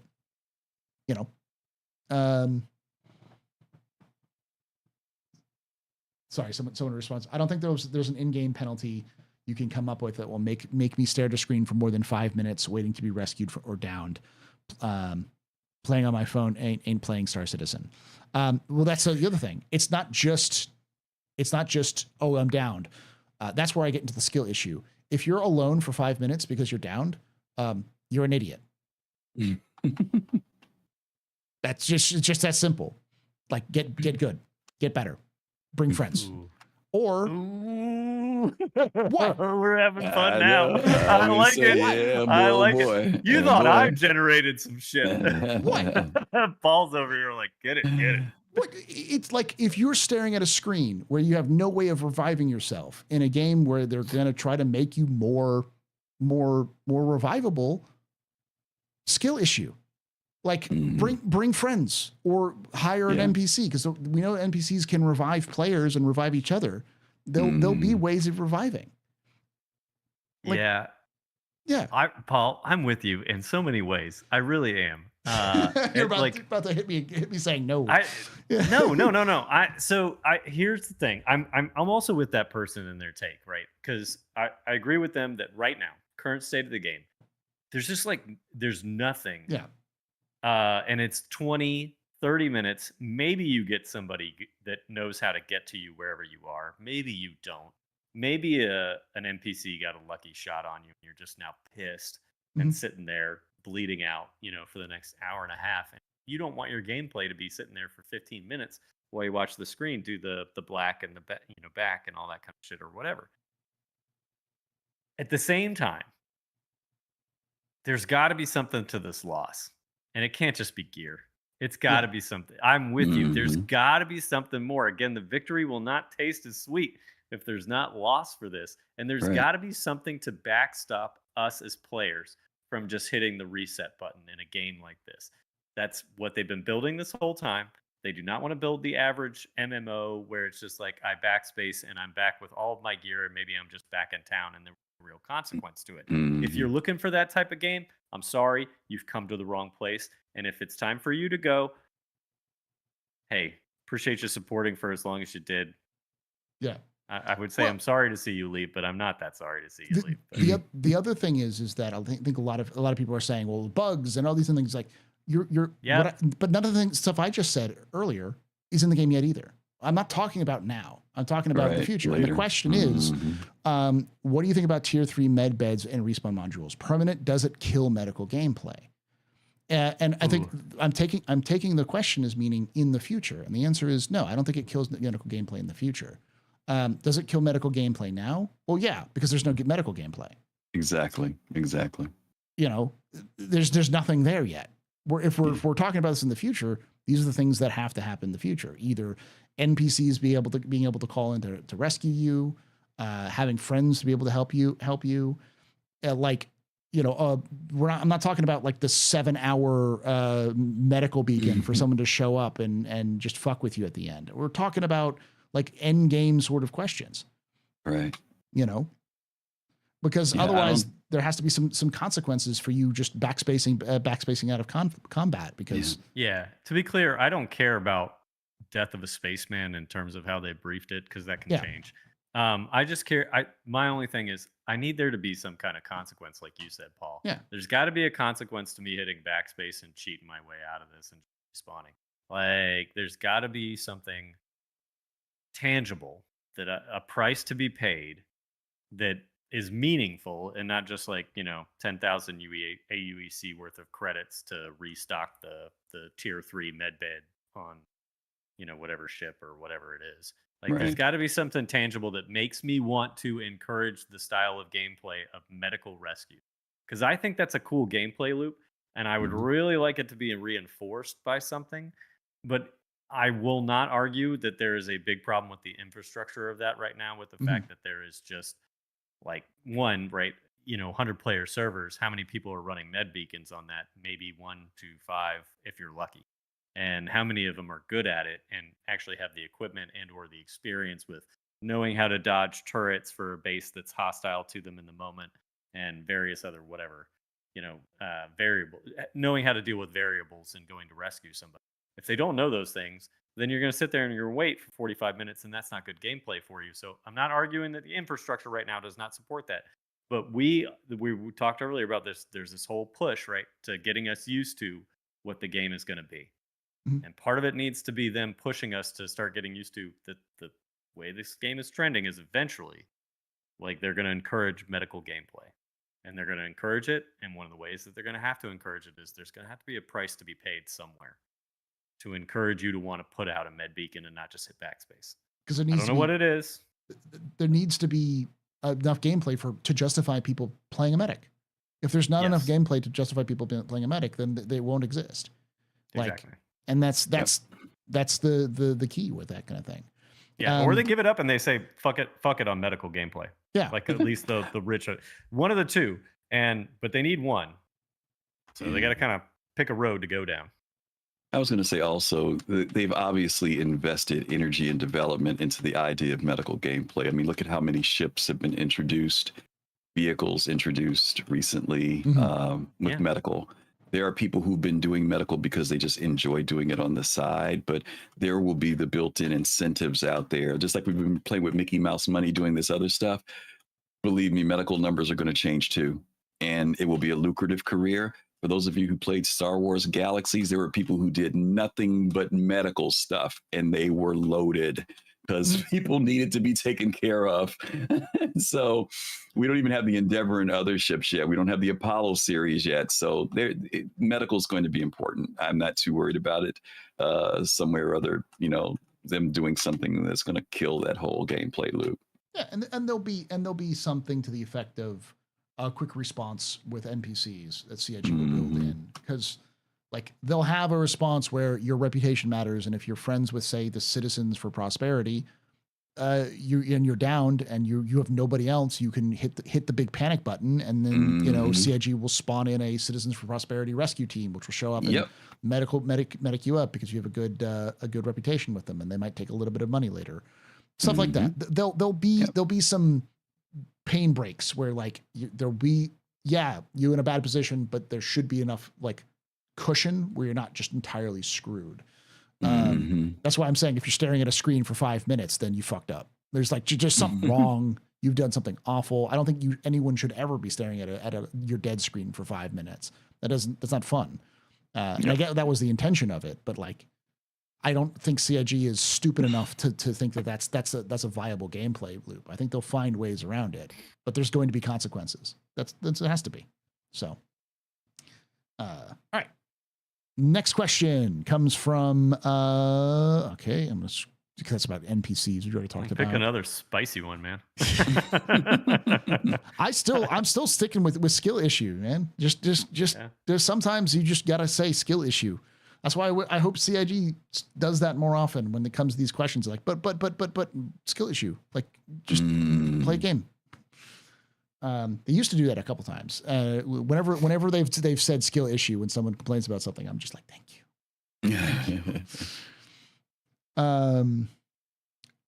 Apollonon asks, who's on last show, by the way? Or it was on last show. What impact do you foresee the massive increases in missile costs in 4.0 in both PvE and PvP? I think we already talked about that a little bit. Mm-hmm. Yeah. People won't pull the trigger as much. I think that's the easy answer. But also, they'll find a way. I don't think we're going to see missiles and torpedoes cost an arm and a leg forever. They'll find a middle ground. I also think they'll do it dynamically.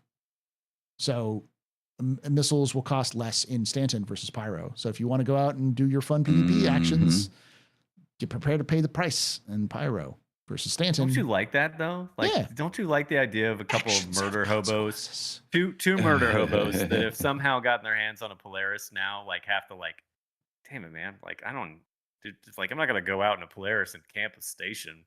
Like, and at the very least, you don't have to worry about that problem because of what they did with the cost of torpedoes. I mean, I don't know. Sometimes some things make sense out loud in my head. I don't know. Yeah. All right. Omega asks, question: will Astro accept his love for the Redeemer if it's revealed that Cal Mason's favorite ship? No. That's grounds for divorce. I'm surprised no one's asked any questions about about Paladin. We're already like an hour, 2 hours in, so I'm just going to start skipping some of these questions because we have a lot of questions. Yeah,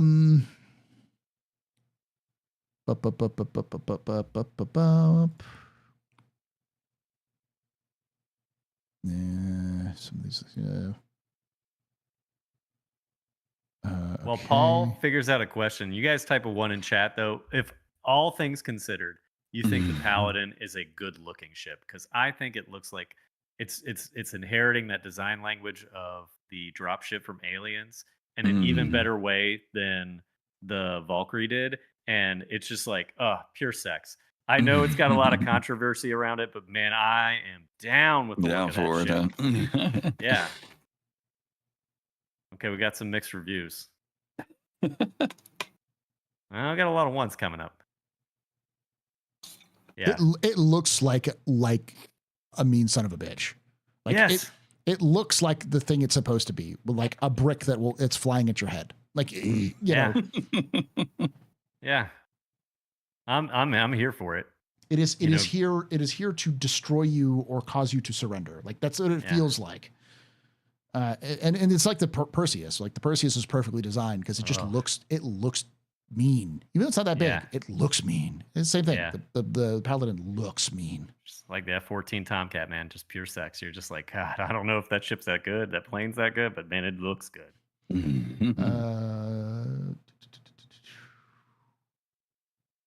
Yeah, I was right. A lot of these questions are kind of questions about like crafting, multi-crew, stuff we've already talked about. So,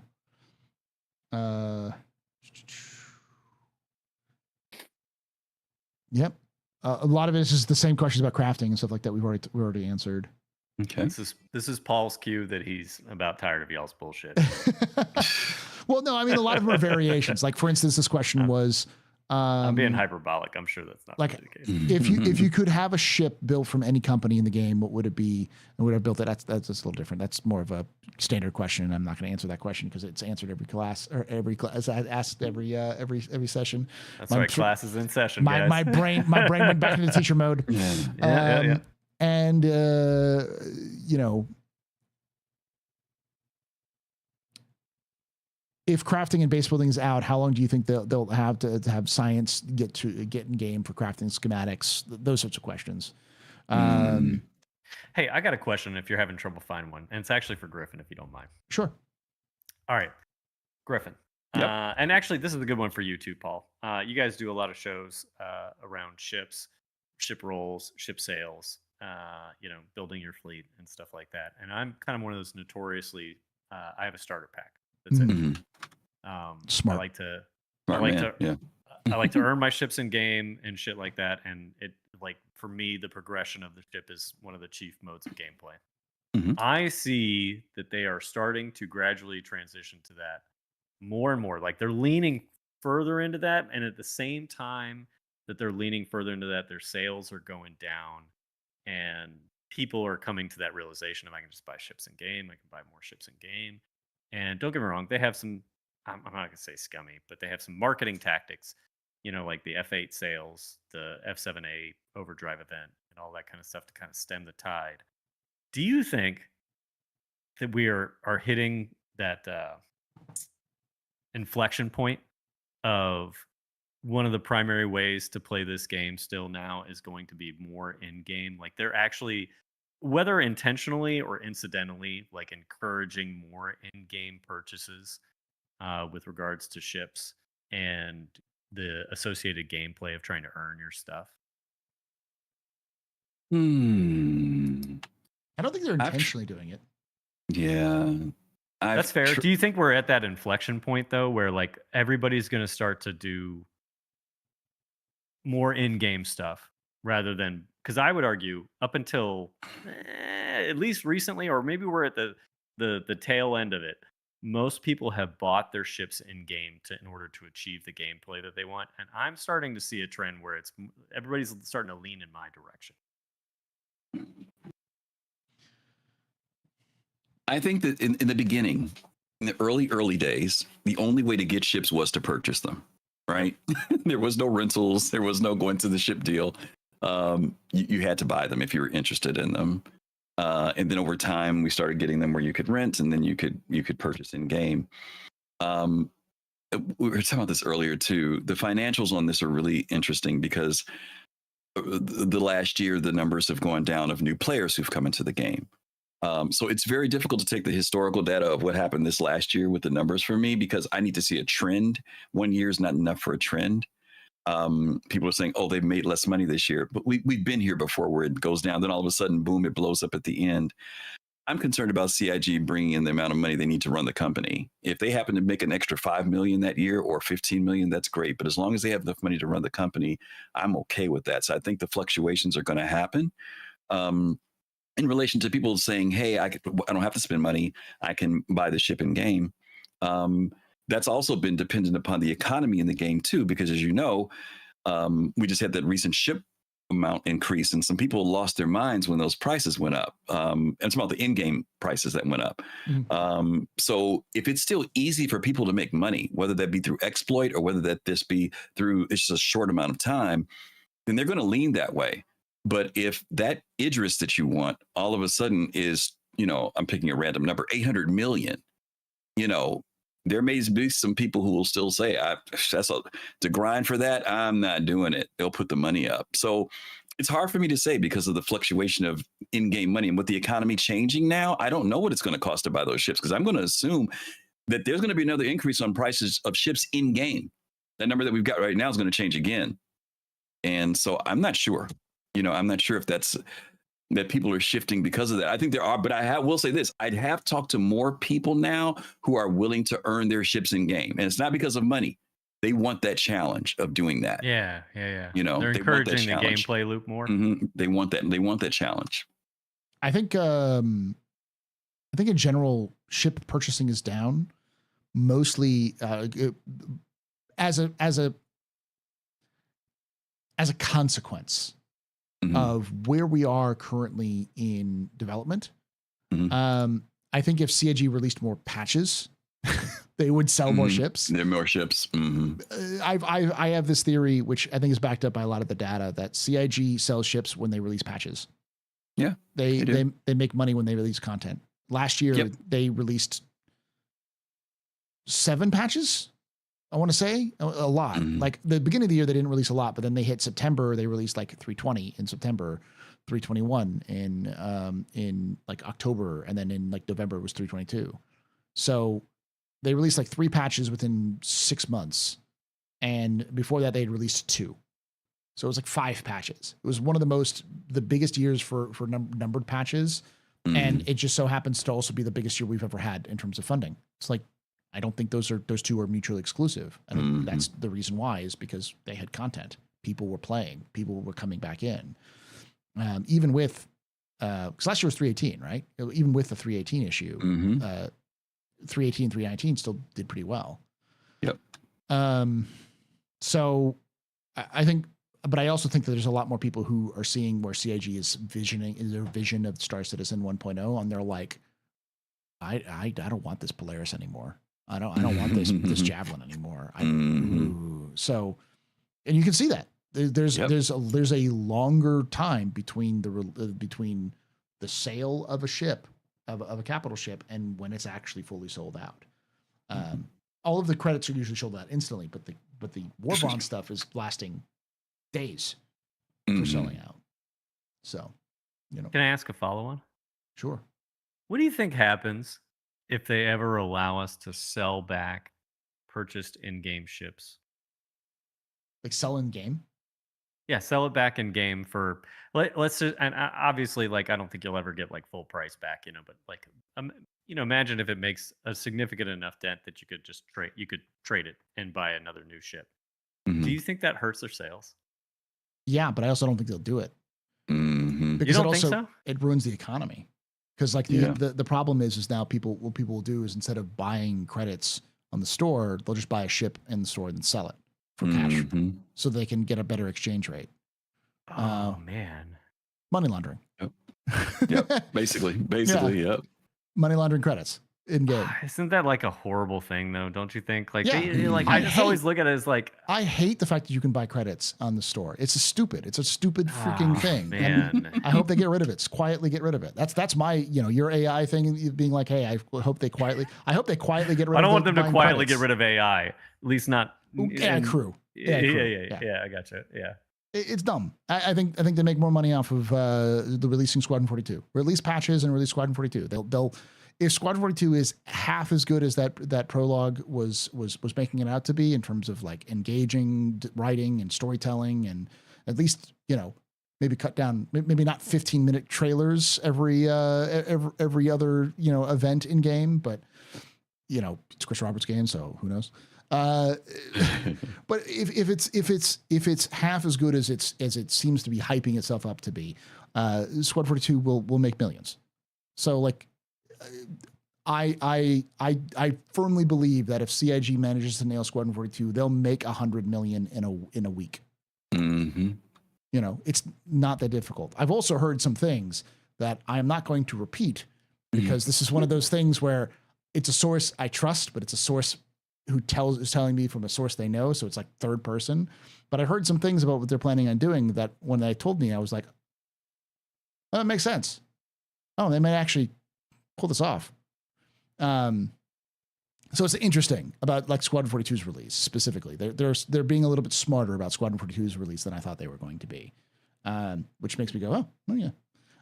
As Serious Fun points out, Space Marine 2 sold 4.5 million units so far. But Space Marine 2 was also sold on PC and consoles. I don't think you're going to see that levels. How much did BO or Baldur's Gate 3? I don't know. Checking real quick. They made 650 million on PC last year. Wow. And I think CIG has the possibility of having a Baldur's Gate 3 level release with Squadron. And I think that's the key. If they want to make money, release games. They make money back. Yeah. So I'm with you on that. I was just curious. It's things I think about sometimes when I'm playing the game, and there's a lot of drama behind the ship store and all that kind of stuff, and you start asking yourself questions like, man, why can't I sell the ships in game that I've purchased in game? I get why you'll never be able to sell the ships you've purchased out of game. That makes sense. But like, I buy a Scorpius in game and I'm tired of the Scorpius, or it was not what I wanted it to be. Like, in my head, there should exist a version of the game where it's like, okay, I didn't like the Scorpius. Whoops. Let me sell it back. I won't get full money back, but I mean, I'll get some AUEC back, and then that could go toward the ship that I really did want. Meantime, instead of it just sitting in my hangar forever and ever and ever. But I think the insurance system kind of solves that to some regard, but I don't know. We'll have to see. All right. I've narrowed down some questions because there's like 3 main reoccurring questions. One is about blueprints. And so I picked this one. With access to most blueprints being rep-gated with guilds, how do you see players who want to be full-time crafters gaining access to weapon blueprints, for example? Will they have to spend a lot of time being carried through combat missions?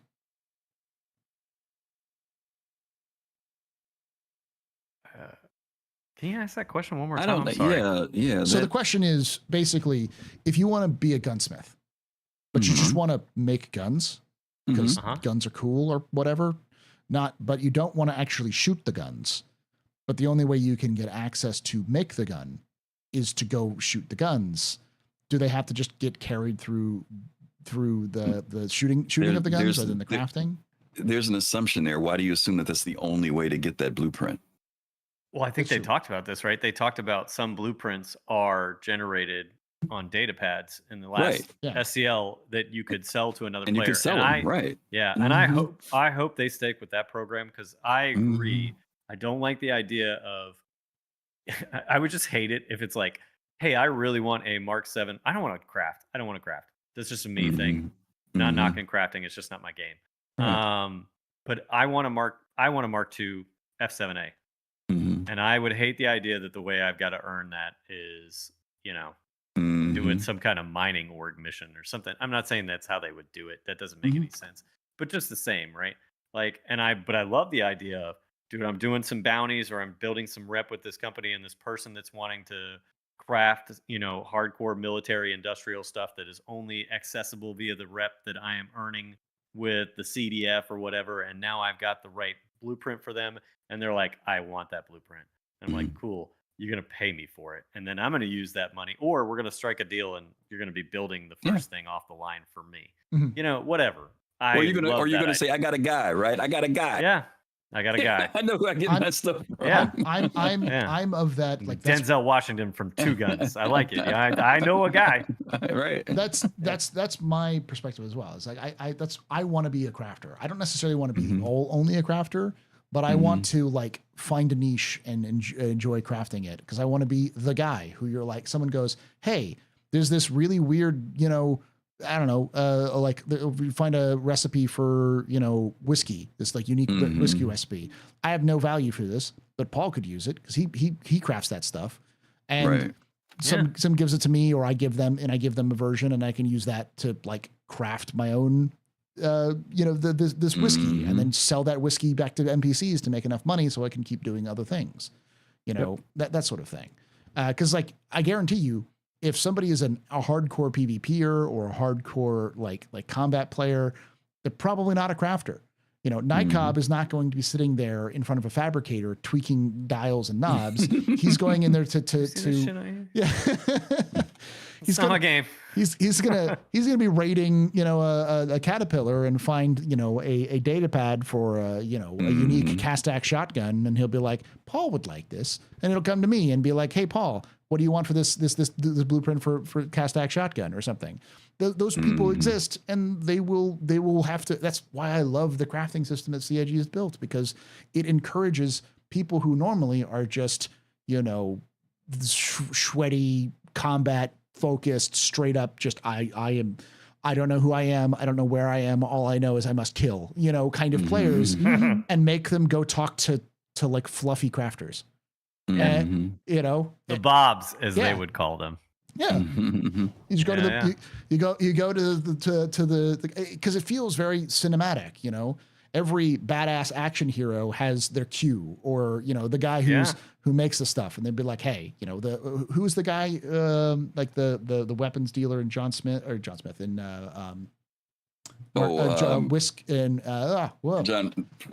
John Wick. John Wick. John Wick. Yeah. Oh, it's the same thing we call for the. Well, it's not it's not just the tailor. It's the guy that's the wine expert. Yeah, the wine starts expert. with S. Yeah, Starts with S. Like Salmari, Salmari. Yeah, like that sort of character. Everyone wants to have that, or the collector from Guardians of the Galaxy, like the guy who has the stuff.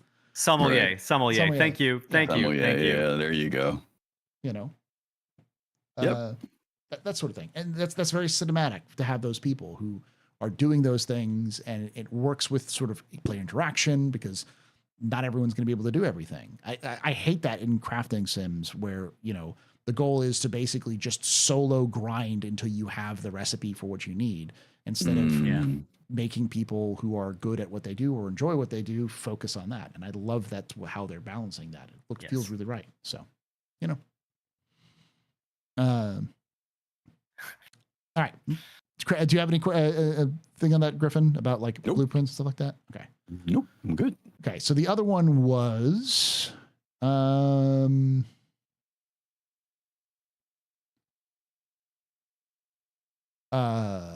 that was the one we already talked about.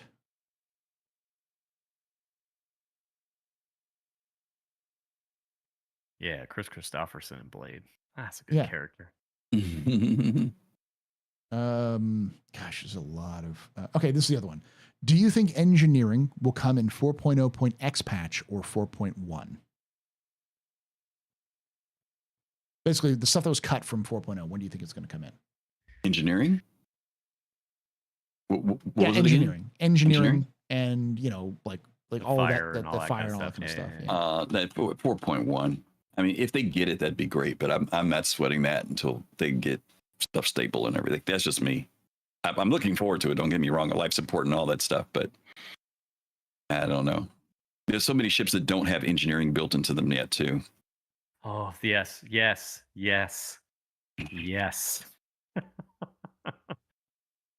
elephant in the room. Mm-hmm. All right.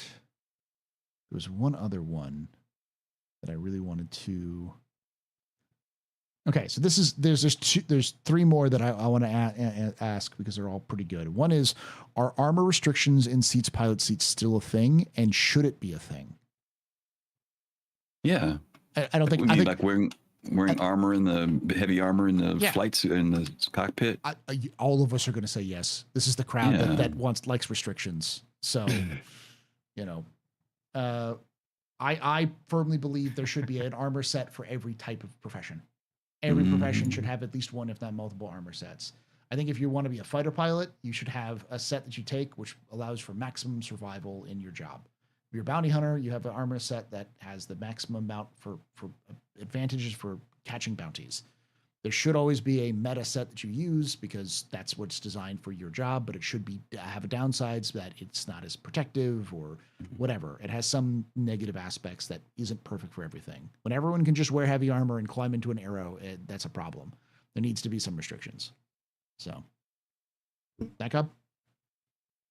Hard agree. Okay.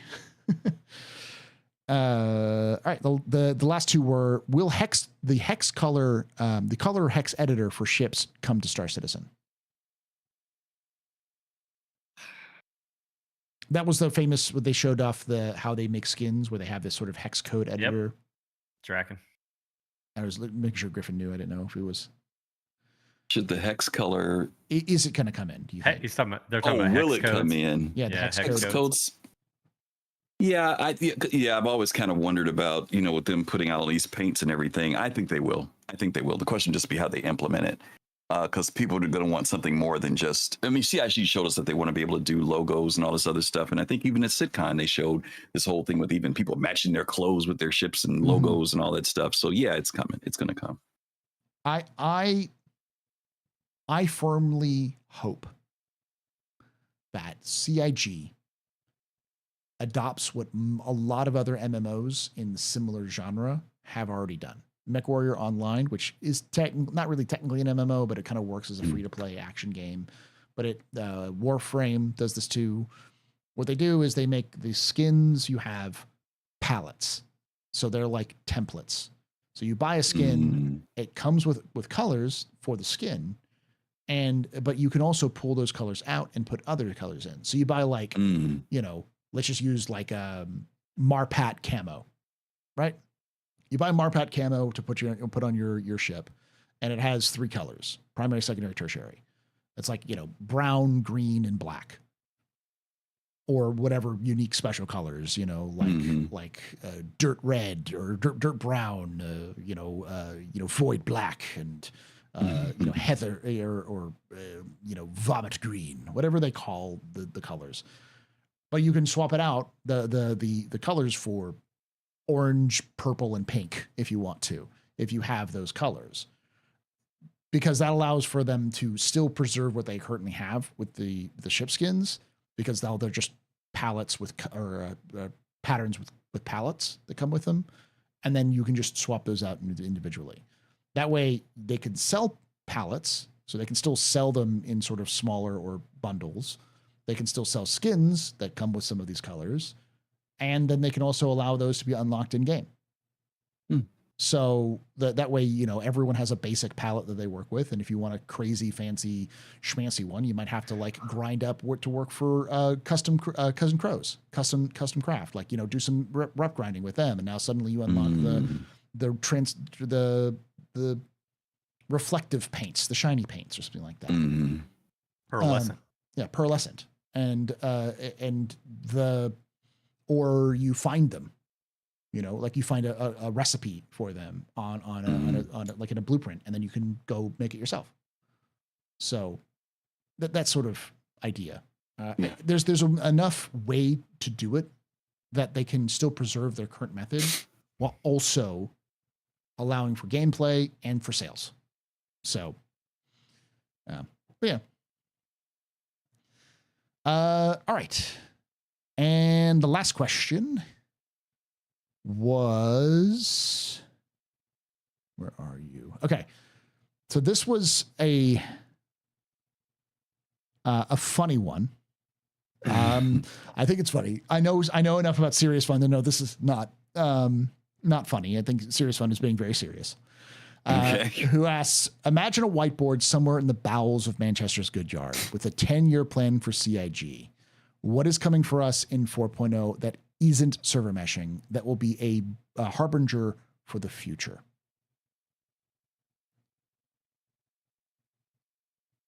What we see 4.0 now? What is that's not server meshing? What is in 4.0 now that is sort of like a hint towards the future of the game? I can start off. Okay, go ahead. The contested zone. Okay. We know they're going to do the bowels, the depths of Area 18. That is, we're going to see dungeons. That's what these are. They're dungeons. They're PvP dungeons, but they're dungeons. We'll have some that'll be PvE, some will be mixed, that kind of stuff. But yeah, dungeons. We're going to start to see these sorts of handcrafted or maybe procedurally generated locations, which have specific rewards at the end that are kind of loot dungeons. So. Okay. What do you think, Griffin? I was going to go back to what we already know about, which I think that maybe we got a better taste of from CitizenCon, which was the people building out their, not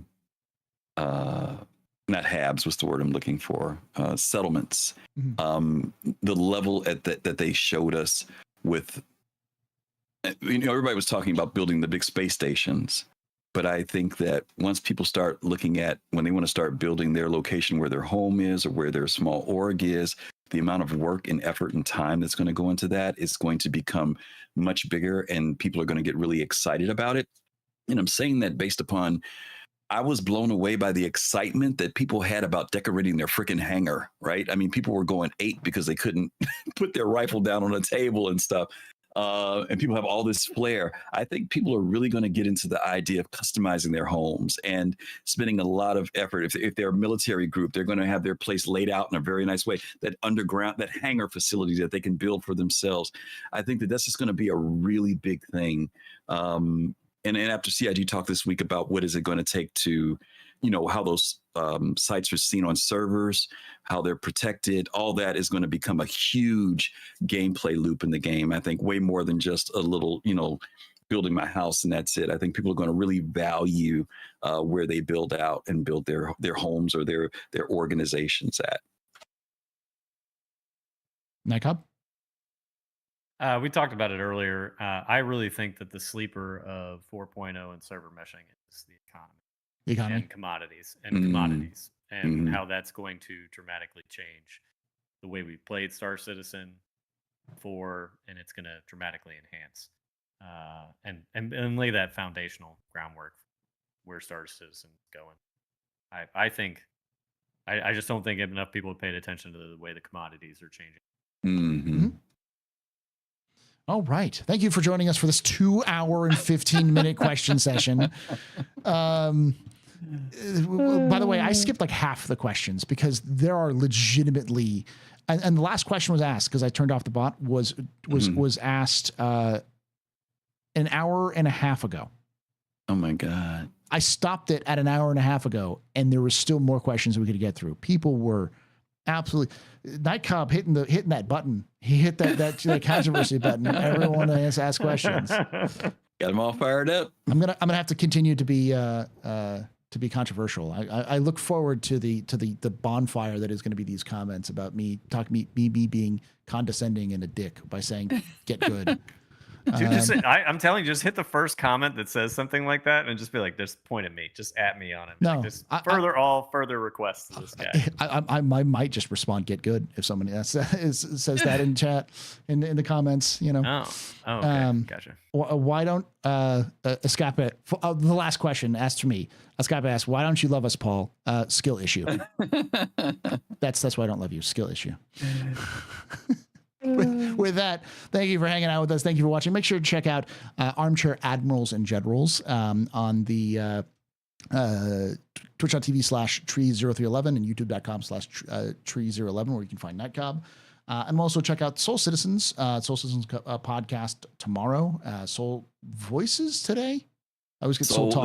That's gone. Yeah, Soul Voices is gone. So we're on tomorrow. Soul Citizens tomorrow. Soul Citizens tomorrow. But like check that out tomorrow or later today or right now if you're watching this later.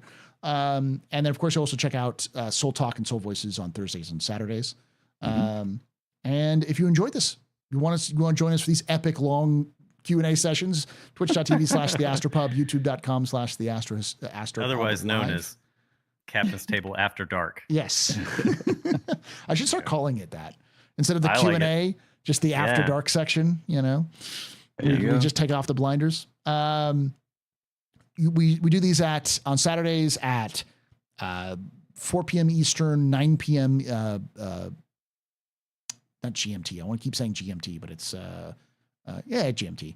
It's not probably right, but you know, around 9 p.m. GMT. I think it's 9 p.m. British time. UTC. Thank you. Serious fun. UTC. And if you have any questions, if you have any of your own comments, your own statements about anything we said, leave them down in the comments below. I do try to read all of them, even the mean ones. And if you did enjoy this, hit that like button, subscribe for more content, and hit that bell icon to be notified when these release. Thank you for watching, and like I always say, hope to see you someday in the black.